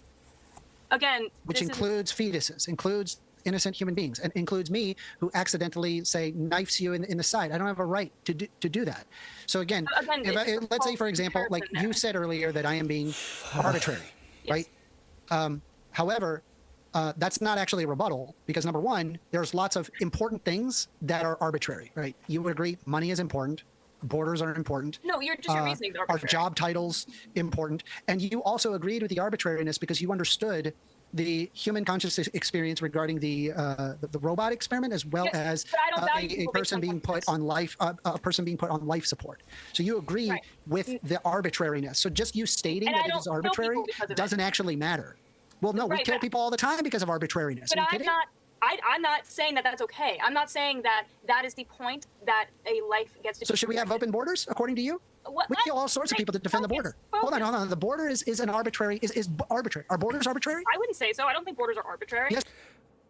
They're just they're using words, and I'm sure I'm a little bit more confident that First Amender is using the word arbitrary in a more accurate way, but I think that they're talking about two different things when she uses the word arbitrary and he uses the word arbitrary, and he's very intentionally not cluing her in as to what he means when he says that. Yes, they are. Not really. Look up the definition of arbitrary. Let's bring it back to the ethical ness of pro-choice. So they're calling it that it is arbitrary, but there's lots of things that are arbitrary that obviously matter. I'm saying anytime you appeal to the dictionary or look up the definition of the word, you're no longer having a conversation, I think. You saying that it is arbitrary is not an actual. All you're trying to do is dismiss the argument without addressing the argument. This is somewhat true. I think she's looking for a different word. And I wish she had it, because what she's saying is true. That there are things that she's saying that are there are things that he's saying that are undefended, that are not getting attention, I think. And so what she's saying is true. It's just I'm not sure. I think he's doing this intentionally. No, I am addressing the argument. And again, my argument being that we do not value human life based on their ability, so what they can do, based on the level of consciousness they have. Great, cool. I've never made that argument either. Fabulous that you're arguing against nothing. Well, it's actually hard to argue with you because you have conceded that they are innocent human beings from the beginning, and that even if a woman enters in... Yes, because you, Taylor, haven't made any position as to why she should value anything else, right? Like, you haven't made a position as to why, again, like I said, I would have challenged the word innocent, but he's made a position saying that there's this ultimate autonomy thing, that's fine, but you have not made a position as to why you should value human life just on an intrinsic level. Yeah, you haven't made an argument for this, so that's why he conceded at the beginning. I just don't think she knows how to operate outside of that. To her, it probably seems very obvious that you should just support and value human life at all times intrinsically. This is a heuristic. This is a thing that makes decision-making easier, but this isn't something that's just absolutely true. We change the value of human life all the time. When we're talking about self-defense, we're talking about brain death, we're talking about maybe justified war or the death penalty if you believe in that. So there's not an intrinsic right to life or a value of life. I mean, we give it, we weigh against it with the decision-making, but there are ways that we can change the value. And what First Amender is saying is that we should change the value if he was making an argument actually abiding to his 20-week line, but instead he's making an argument about autonomy. To the act of sex, which is ordered towards procreation. It is ordered that is what that's also not true. It is ordered towards procreation. People have sex for fun. They do it all the time. Totally natural. They have sex for fun. But there's a natural... 20 minutes left here. There is a natural end. Have you ever seen bonobo chimps? Sorry? Have you ever seen bonobo chimps? They screw constantly, all the time, in every orifice you can imagine, right? It is entirely natural. It is literally built within your system to have pleasure when you have sex. People have pleasure for fun, not necessarily to have babies. Yes, I'm not saying there's not other reasons. The point is that... Okay, so you saying that the whole baby thing is kind of stupid. No, it's not. Can I give you a hypothetical that'll kind of illustrate this? So let's pretend that there's a kind of like a slot machine, like it's a fun machine, and it's really fun to play. I go up to it, and every time I press a button, maybe $10,000 will come out. It's really fun. But a good amount of the time, there's a chance, even let's say like a 10% chance that a baby will come out, a newborn helpless baby. If I played that game knowing that the newborn comes possibility, do I have a right to care for it, knowing that that was a consequence? And I was the only one that could take care of it, at least for 9 months. This is a good hypothetical. I think it's a lot. This is addressing that responsibility, taking into an action. This is way better than just saying it's naturally ordered for pregnancy. I think that's just like an inaccessible way to talk about this concept. I reject your hypothetical because it presumes. I reject your hypothetical. Now, he gave some hypotheticals that she rejected, but he made her answer it. He should probably just answer this hypothetical. Yeah, because it presumes that the baby just simply pops out without the reduction of the autonomy of the individual. In order for them to exist, it requires several months of degradation of the human body. That part is subtracted, right, Taylor? So. Well, no, I said at the end that knowing but that's my problem. You can't subtract it when that's my main problem. She had added this to the hypothetical. The hypothetical. Rewind the tape. I said, well, first of all, I think you can engage with it without even the autonomy. Fine, I'll engage with it. You need to take the baby to an adoption shelter. Okay, so you do have a duty to protect it. You can't just kill it, is what you're saying. You that's can't correct. Just it's already an autonomous human being with conscious experience. Or is it whatever? She didn't specify. She kind of did, but she didn't.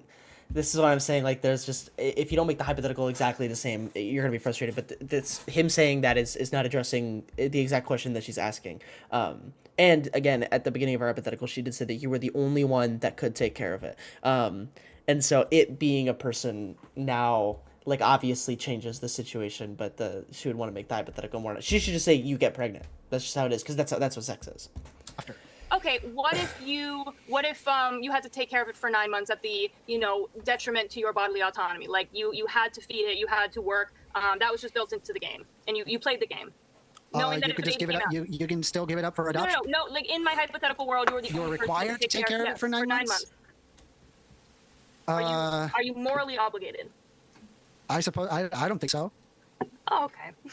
So I mean, you just you're removing like all other scenarios in order to get your desired answer. No, it's just a hypothetical. I know. You can answer. You don't have to. You've restricted the hypothetical so tightly in order to get this. I don't think she's done it that tightly. I think that this is a very good question that he needs to answer. I don't think this is a super tight hypothetical. But again, the problem is that foundationally he. This is where all my anti-pro-choice sentiment comes from as a pro-choicer, is that I think that people are too scared of allocating any responsibility to the woman in the situation, and it makes it feel like they are giving up ground in the argument when they have to accept that consent to sex is consent to the possibility of pregnancy. And I think people are very scared of that outcome because it gives a little ground for the pro-lifers to maybe have an argument about ultimate responsibility or something like that. When what you should be doing, and what I would be doing, and probably how I'll describe it at the end of this video, is that you start with saying that it's okay to have an abortion before 20 weeks regardless of responsibility because of the lack of harms. But then after, the initial responsibility you took on when you chose to have sex should probably supersede it. And First Amender agrees with this, but he is not describing it in that way. And so it makes it seem like he's being very inconsistent about accepting this hypothetical. And so he has to say that it's too restrictive when I don't think that's true at all. It's insane logic to work, and it's not analogous. It's not. What if we? So again, it requires a reduction in the bodily autonomy and physical. What if, a better example would be, what if this baby was like Chucky, and it was giving you, it was cutting you at night every single day, and you got stretch marks after stretch marks after stretch marks for weeks on end. No. Do you have a right to terminate it then? So you think people should be allowed to kill other people if they're going to affect your appearance? You think that, like, let's say I think you can use reciprocal force. Yeah. That's insane. You think reciprocal force of causing a stretch mark is murder? So I think that you're talking about permanently changing the body from then on that never returns back to its original position. Why did she fall from this? This is kind of what I'm saying. Like, her response was good. Like, you believe in reciprocal force. The argument is that this isn't reciprocal, right? Again, like hopefully you can see that at this point, like, why this is very frustrating. Hopefully you can see at this point why this is very frustrating and why they're talking past each other. Because just to even have to frame it in an argument about, like, ultimate autonomy, you have to justify, like, why the effects on the woman is enough to kill it. And then he waits to give this argument until way later, saying that killing it before that is fine because it's not a person yet, or something like that. Like, he waits to give this argument. So now she has to come back and play catch up when there's only half of the debate left, because now she finally understands, like, okay, this is the point. And so when you start at this framing that it has to be an abortion, you get questions like this where she's right. It's like reciprocal force, and it's like the stuff that you're doing to the woman doesn't require death, but she's justified Wyatt's death, but he really hasn't, or at least he waited until very late to do that. And so it's like, okay, if you had a justification for Wyatt's death, then why didn't you say that at the beginning? It just would have made all of this, I think, significantly more honest and significantly easier. There is tons of proof of that. There's lots of medical journals that talk about this. I can tell you that's not true.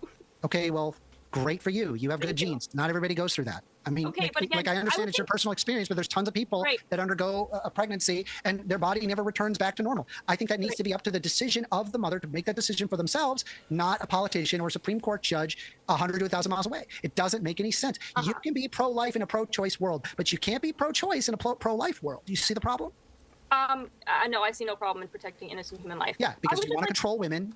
No. To be able to, yep. Well, I know you said you didn't want to, but then also have laws that control women. I get it. Makes sense. And you want to optics. Kill children because they're going to give you women stretch marks and make them. All right, guys. Optics. What I'd like to do real quick for just a couple minutes, since you're both straw manning right there, let's try to steel man each other's arguments just a couple minutes each. First, Amender, you go first. Just so that we know that you're not going to be trying to misconstrue it just for the sake of arguing. So here. I believe that Taylor believes that abortion is an intentional killing of a preborn human life, and that they said that killing innocent human beings is wrong, and that autonomy of a preborn human life, and that abortion is the ending of the innocent human being. Therefore, abortion is always wrong. And they were saying that that I would have to justify killing of innocent human beings. I already conceded to that. They said that. That they argued for moral abhorrence of third trimestral abortions. They were arguing that Supreme Court had 9 men, and if you want another Roe v. Wade, that would mean men are deciding for women, even though that literally gives women the right to choose. See, this is not a steel man. If you're like saying like, oh, I've already addressed this, and it's not the you can't argue in a steel man with the position of the steel man. There was a statement saying that we cannot kill unborn babies as they possess their own bodily autonomy. She said that bodily damage is just a small price to pay, and it doesn't actually matter. And these are things that I don't care about. Okay, before you give your opinion on it, I want to let Taylor go real quick. And Taylor, don't respond to his steel man. Go ahead and just try to give your own for a second, and we can start it from there. I think First Amender is trying to make the point that women should have the choice. This is like the common pro-choice. Women should have the choice of what to do with their bodies, even if it is at the detriment of the baby, which he has conceded that is an innocent human life. He's pointed kind of vaguely to bodily autonomy. For the most part, he made a point about consciousness, though he does not say that consciousness makes a human, because he says that people, even before his 21-week mark of consciousness, are people. I tried everything. Coffee, Pomodoro, and binaural beats. But nothing stuck until Did he interrupt me? I didn't hear. He's just going to get some more water or something. Oh, got it. Okay, I just didn't know if I got something wrong. Okay, I think there we go. I think he's. Okay, well, don't interrupt, please. She let you talk. Consciousness was mentioned. I think we can. Yeah, he's. Okay. Watch that. Human conscious experience. All right, go ahead and finish real quick, Taylor. Well, no, it's conscious experience. Sorry, it's the ability to react to outside sense stimuli, but it's also the unique human ability to react to outside sense stimuli, and it has to be with an operating unit that can perceive it as that, not just actual reaction.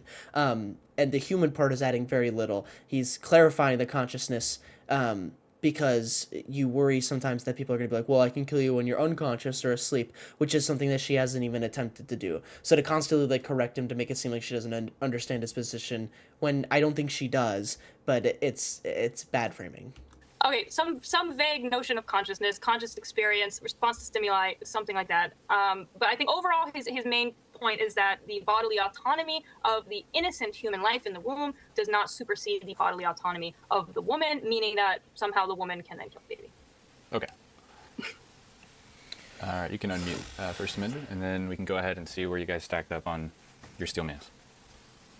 Yeah, I mean, he wrote down basically none of what you have said has really met as an argument against why we ought revoke the autonomy of women in favor of babies. We don't have an instance where the autonomy of one will supersede the autonomy of another, and I believe that includes innocent human beings. And so that is.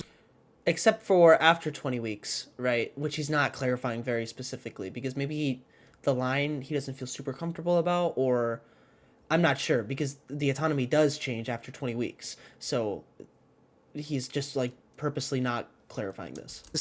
And so that's the same. The innocent human being cannot reduce the autonomy of the mother just so that way it can exist. For 20 weeks. But what I also find really very common, like just ethically, I'll find that there are people that argue for things like pro-life, but then argue against SNAP benefits. Let me ask you this, just for fun, right? Are you in favor of SNAP benefits? Based, yeah. Whataboutism, yeah. This is very frustrating. Whataboutisms are useless. They're because we can have an opinion about something moral without solving every societal I just want to see that it's like this is exactly true. Ethically consistent. It's not. Right? It's not relevant. I don't think it's relevant. I think that giving children food does giving children food help life? First Amendment does. That's not her position, right? Because the opposite is killing people. And so it's like, yeah, you can support not killing people while also maybe thinking that there's like a different pragmatic benefit to taking away SNAP benefits or something like this. Those arguments are not inconsistent, right?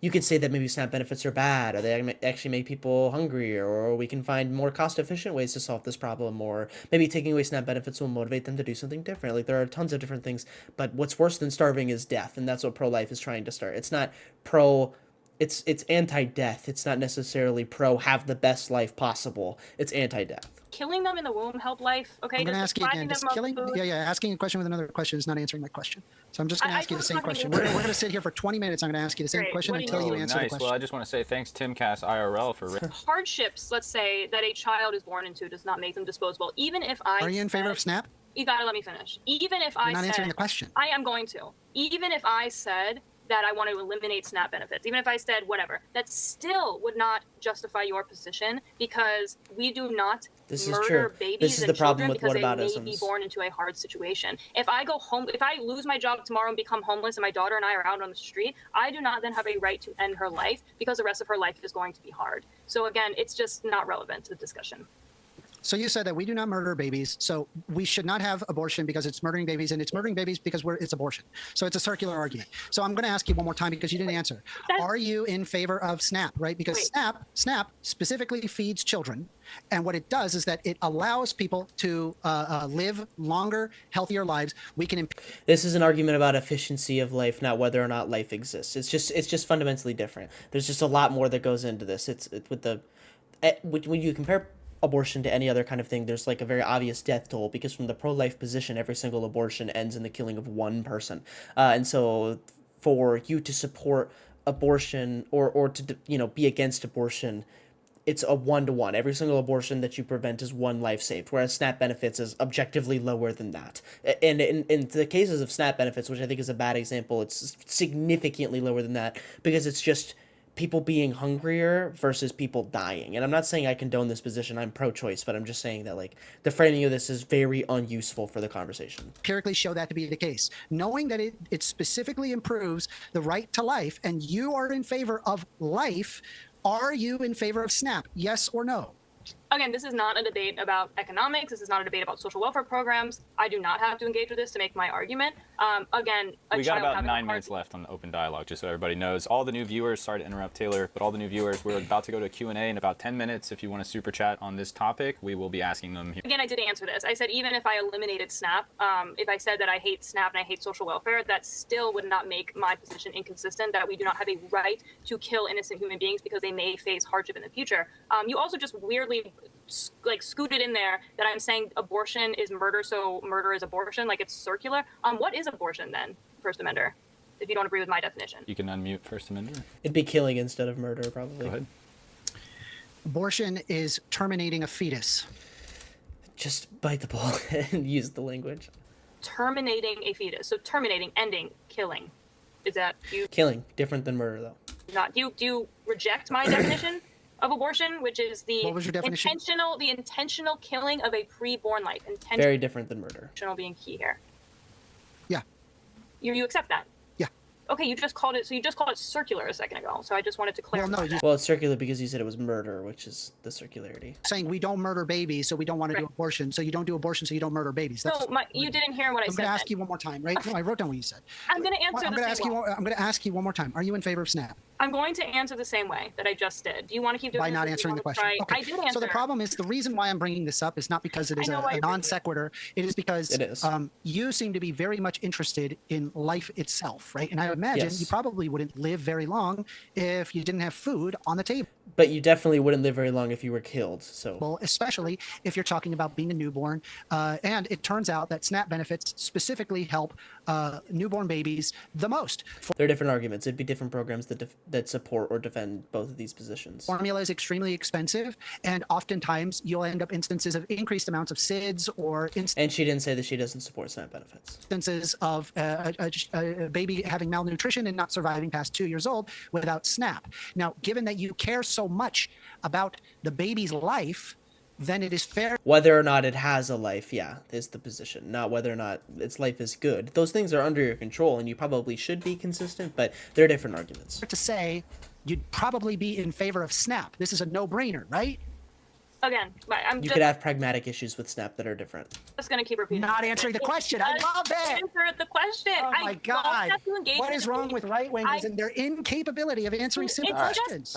It's because the framing is so bad. He didn't answer the question about the hypothetical either. a sneaky ad hominem saying that I don't Not an ad hominem. actually care about. That's not what an ad hominem is. It's a sneaky one. Where you're What is the syllogism that I made that makes it an ad hominem? He's being obtuse though, still, but.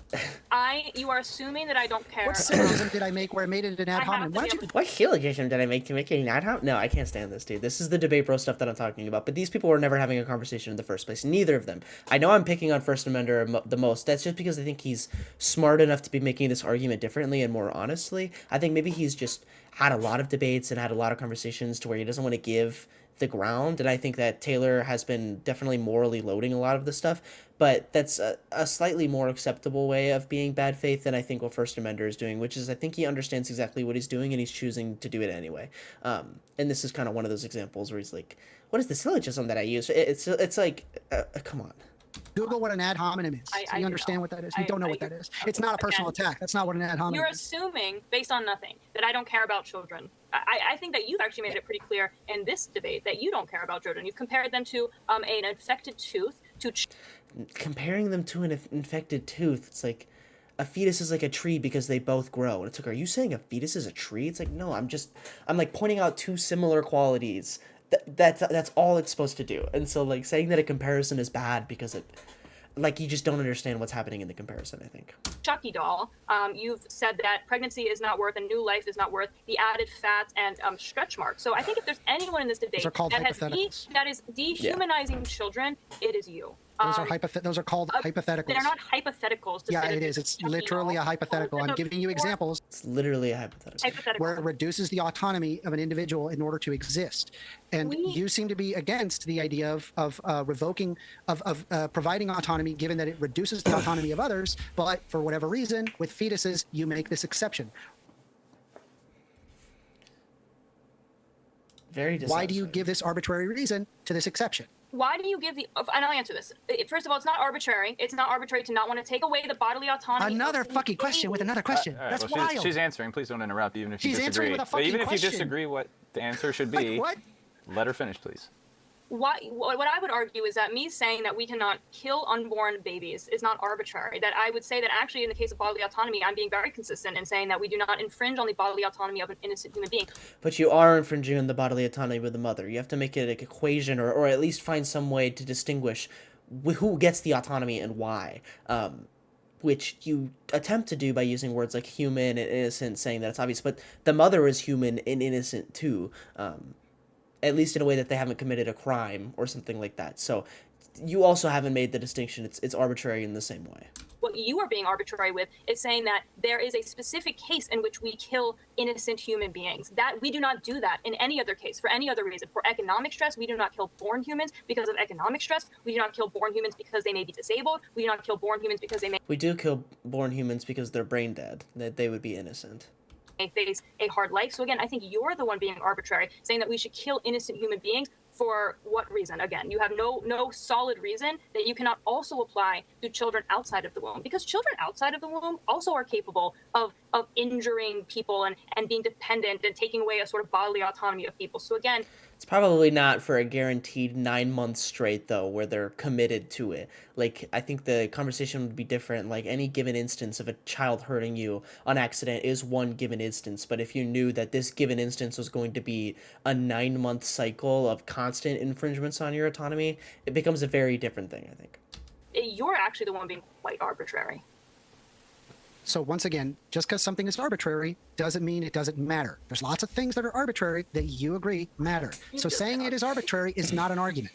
So You again, said it first. and then secondly, the question of if someone, no, you said it first. If somebody harms somebody I think he did say it first, actually. That is funny. I didn't notice that. accidentally, we don't just let them go scot-free. For example, if somebody is accidentally neglectful, I would imagine you would hold them ethically to some level of responsibility, Wait, I have a question. right? It doesn't even matter if they're perfectly innocent in this. If they make a mistake, or let's say that they're accidentally harming somebody in their actions, right? They don't have the right over you, right? This is exactly true. This is a really good point. If you're going to make the autonomy argument, this is like a really good point that when people are a danger incidentally to the people around them, we're allowed to intervene in a lot of ways. Should we punish wanted babies for quote unquote harming Stop their answering mother? my questions with more questions. It's the most frustrating thing ever. Answer a simple question. What was your question, Amender? Yeah, it wasn't even a question. You should rant it. All right. I will make this simpler. So This is true. I guess we can go back. Hold on. Let's see if he actually asked a question. Because this saying the thing like you answered a question with a question is really frustrating because sometimes questions require like a little bit of lead up. Like this is like I'm gonna answer your question. I'm just saying that it has a frustrating premise, like a foundation that it's like you're framing it in a specific way, and he just wants to control the conversation in the way that she has done a lot as well. When she says things like, "Do you think it's okay to kill an innocent human?" She's framing the question that requires more context. So if you ask a question, it's like, "Well, what do you mean by an innocent human?" You know, like when you're saying stuff like that, what do you mean by the word innocent? It would be very frustrating to be like answering the question with another question. It's like I don't just have to answer your questions like exactly with a yes or no just because you asked them. the right over you, right? Should we punish wanted babies for quote unquote harming? He didn't really ask a question. He just said like right. He's like, "Do you agree?" And this is like her way of saying like, "No, I don't agree," because we don't punish babies because of, you know what I mean? Stop answering my questions with more questions. It's the most frustrating thing ever. Answer a simple question. What was your question, Amender? Yeah, it And wasn't he doesn't even know what he asked because he knows he didn't really ask a question. He just said something and said, "Do you agree?" So question. You should rant it. I will make this simpler so we can get this to coloring book level. Okay. That's an add-on. Try one more time. I'm kidding. He's gonna make an argument, but If someone accidentally harms you, revoking your bodily autonomy, it doesn't matter that they're perfectly innocent in this.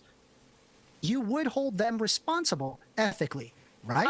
I wouldn't kill them though. I guess I would say. Right? Can you agree You to are that? not answering the question. that is an answer to the question. I think I am. Would you hold them responsible? That's a It just depends on what you mean by responsible. That's what she's trying to say. Like he's being so obtuse to frame this in a way that he likes, but like obviously, it just depends. That's the answer. It's like I hold him responsible, sure, but that doesn't mean anything. yes or no question. No, I'm not it's not. asking you to attach extra stuff to it. We can go further. I have to answer you. If you want to have a good debate, you have to like let me actually answer in a way that's not just like some gotcha thing, because it's not. It's not intended to be a gotcha. The level of like what you're saying consequences or getting off scot-free is going to depend on the circumstance. If someone hits me with their car accidentally and I'm like paralyzed, like yes, I would like them to pay. If somebody bumps me on the shoulder or something, I drop my coffee, what, like, you know, there's levels to this. But again, the consequences should be proportionate to the action. So again, Yes, and this is a good point that the consequence should be proportional to the what's happening. But the other thing too is that now the question is if you could prevent those consequences. So if I could kill you before you paralyze me for the rest of my life because of a decision that you're making, that's a much different question. It's like you can, like, consequences after the action is done is a separate conversation than if you can prevent it. Somebody's speeding at you and they're going, you don't know if they'll kill you, you don't know what they'll do, and you know the possibility that you're going to be paralyzed for life. Do you have the right to kill them? Which is more of what First Amender is saying. Because right at the moment of conception, you are not burdened with the consequences, but you can foresee them in the future. And that's an important distinction too. So she's addressing part of the conversation, but she's not addressing the whole thing. and I don't think we should kill We are people wrapping for- up the open dialogue in 1 minute. If you want to just make this your last sentence here, Taylor. Great. I don't think that we kill people when they accidentally harm. And again, I think First Amendment this whole time has been kind of overstating the harm of pregnancy. It's kind of in this like gross way where he just has been talking very negatively about mothers and children. I think the audience can see that. So again, the punishment, even if you want to say there's a punishment for someone accidentally hurting someone, it should be proportionate. And I think even you would agree that murdering an innocent child, whether or not they're in or out of the womb, is a disproportionate punishment. All right, quick pithy response. If you want First Amender, we can get to the questions that the audience. I don't believe it's murder. I believe it's entirely justified given the fact that the mother holds their autonomy. And so while the baby does hold, or the fetus does hold an autonomy, that doesn't mean that the fetus holds their autonomy over the mother. This is not true under any situation. Awesome. Well, I appreciate that. You guys have been, as James would say, amazing. And we got the DebateCon 7 coming up this week. Come to DebateCon 7, see debate topics. For $5 says, okay, first question, what's better, polar bears or black bears? We'll stick around for a little while. I'm not sure how long. We'll see if the questions get a little repetitive. Polar bears. On the basis of the First Amender, if a healthy pregnant woman wants to abort a healthy baby based solely on the basis of the father being black, is that ethically acceptable? Okay. This is another very morally loaded framing of the question. I think that this one is difficult. I'm interested to see what he says about it, but I'll say something about this first. I will say that the question is if I choose to not have sex with a black person because I don't want my kids to be black, is that unethical? And what you would say is that whatever your opinion is on that, what you would say is that it's the same kind of unethicalness if you have an abortion. What you would say is that because an abortion isn't wrong, you would say that having an abortion is the same as choosing to not have sex. So at least you'd want to be consistent about these things, and you would say that they are the same amount of bad. I find it morally abhorrent, but it's ultimately up to the mother to decide whether or not they want to undergo that, not a politician 100 to 1,000 miles away. Now, what I don't understand is that answer when he says that it would be abhorrent. I think you should be able to choose who you have your kids with, and it should be unrelated to the sex, the act of having sex, if that's the pro-choice position. That should also allow you to choose to not have sex with. Now, if you say that you just don't want your kids to be black because you hate black people or something, the hating black people is the bad part. It's not necessarily the choosing to not have sex with black people. So I guess maybe we're splitting hairs here, but it's a somewhat strange response. And Taylor, you don't have to answer anything about that since it was directed at him, but you're welcome to give a quick thought if you want. No, I mean, I'll let his answer kind of. We do have quite a bit of super chats to get through, and I think more will come in once we're about halfway through. So if you guys have questions and you're want, quote, I've been pregnant before, end quote, instant cred boost, flame emoji. I'd agree. Not a question. All right, Greek archaeology for another $2. Thank you. He says, weird to say on the right, but First Amender is mansplaining. Technically. Yeah. Big League Drew for $5 says, thank you, Big League Drew. You're familiar screen name there. Dude said, kill your baby because you might get stretch marks, lol. Hopefully I don't have to address, or I guess he might. Hopefully I don't have to address why that's kind of a stupid, a stupid summation of what he's trying to say. Although, again, because he hasn't talked about a philosophical reason as to why things are bad or why you can abort, I could see how it kind of seems like this, but obviously the underlying foundation is different than that. Never at any point said that you should kill your baby. I'm saying people are given the choice to terminate a pregnancy. Because that of does not stretch mean I marks. suggest that you should kill your baby because stretch marks. Well, would that be a good reason for you if I just wanted to unalive? I think that's up to the mother to decide. Yeah, but she's asking you about a moral thing. Okay. Not me, not you. The person Just like it was easy for you to say that it was abhorrent, she's asking you to say the same thing. that has to go through it. Got it. Jonathan Tessier, $4.29 for $2 says, First Amender for me, not for thee. The last one, slightly. Let's see. Big League Drew, another $5 says, what are your thoughts on the, quote, spark of life and, quote, release of zinc at the moment of conception? I have a 134 IQ. I make less money than friends who barely passed high school. Here's what I finally discovered. Phenomenon when... Okay. I think these questions are probably not going to be super great, and they're not going to address a lot of the stuff that I'm saying. So we will wrap this up. This is my first time doing this, and I actually found that, post hoc, having this conversation is hard because there's just a lot of things that I need to explain about my position and where I'm coming from before people can understand why I think something is more efficient or better in an argument than others. I'm not sure. Give me some comments or feedback on the way that I talk about these things, because I can go into more detail, but it's hard to understand what people don't understand. I would say my biggest thing is that, to me, I think the First Amender is actually making a worse argument than Taylor Fogarty, and Taylor has been significantly more reactive in this conversation. I do think that the foundation of the conversation, like if it just at a basis, without knowing anything about the situation, you have the threat of murder, and then you have the threat of being pregnant for 9 months. And while both of these are really bad, you should probably address this murder allegation first. And I think that when you are pro-choice and you're relying on this threat of autonomy, you're relying on that 9 months of pregnancy over the threat of murder. Now, obviously, the murder allegations might be wrong, might be stupid, and you might think that. But unfortunately, with the way that the conversation is set up, you should address these things first. I think it makes the conversation significantly smoother, it makes it more honest, and it just makes it better. You're actually talking about what the issues are. Because a lot of the stuff, when you say that I have the autonomy to do what I want to do, the pro-life person is always going to say you don't have the choice to murder. And it seemed like at the beginning that First Amender agreed with this, but then halfway through the conversation he said, like, okay, this 9 months thing is actually only 4 months, or however long the 20 weeks is, right? It's actually only 5 months. And that significantly changes the argument, because he's not making an argument, he's making an argument about autonomy until it becomes murder. And so you already have a conception in the argument that it is murder at a certain point, and you should stop that. So just bite that bullet and say, like, okay, let's just chop off that second half, like it's immoral to do it. Or if you wanted to make a pragmatic argument saying, like, we can't really differentiate between, something that requires an abortion and something that doesn't. So maybe we should do it at the end, even though I think it's immoral to have an abortion after 20 weeks. If you would have just started with this clarification, if you would have just said, like, yes, I have a line and I hold to it, that would have just made everything so much easier in this conversation, in this entire debate. But instead, Taylor is working at this, and again, I think she's wrong. I think her position is bad. But First Amender is very purposely leaving a breadcrumb trail of information so that he can frame the conversation as poorly as possible for the pro-life side.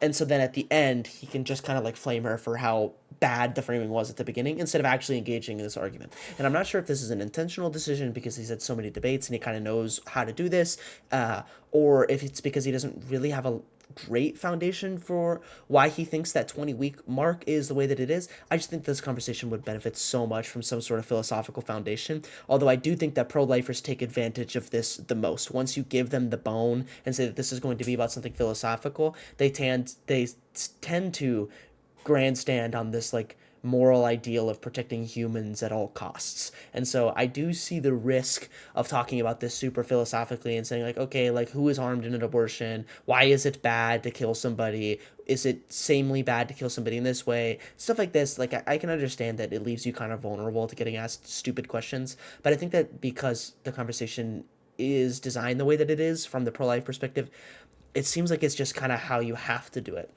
And finally, I'll say too that again, that responsibility that you should probably be taking for your actions is something that people should be more comfortable biting. I think First Amender did a very bad job. I think that the casino example that she'd given about, gambling, I think is very important in conjunction with it's wrong to murder somebody. So, like, that alone should have First Amender, like the casino objection alone, combined with First Amender saying it's wrong to get an abortion after 20 weeks because there's a person there, his opening line should be, I think it's immoral to have an abortion after 20 weeks because of the combination of these two things. But I think pro-choice people get kind of scared of taking on the responsibility of saying that consent to sex is consent to pregnancy, and I think that that's probably where that comes from him. And I think it's very frustrating to watch it happen because you can see where the conversation can be had, and they're both choosing not to have it. I think it's super cringe to say who won this debate, so I won't. But I will say that both sides definitely have a lot to work on. I'm more disappointed in First Amender just because I think that there are better pro-choice arguments. I think Taylor did the pretty box standard pro-life argument. She could have leaned in a little bit more and asked absolutely better questions. She should have attacked the animal rights thing way harder than she did, I think. So definitely a frustrating debate, and I hope to do more like this. So if you've gotten this far for some reason, please let me know. If there's a specific debate that you watch that you want me to talk about, I would love to do that. That would be very, very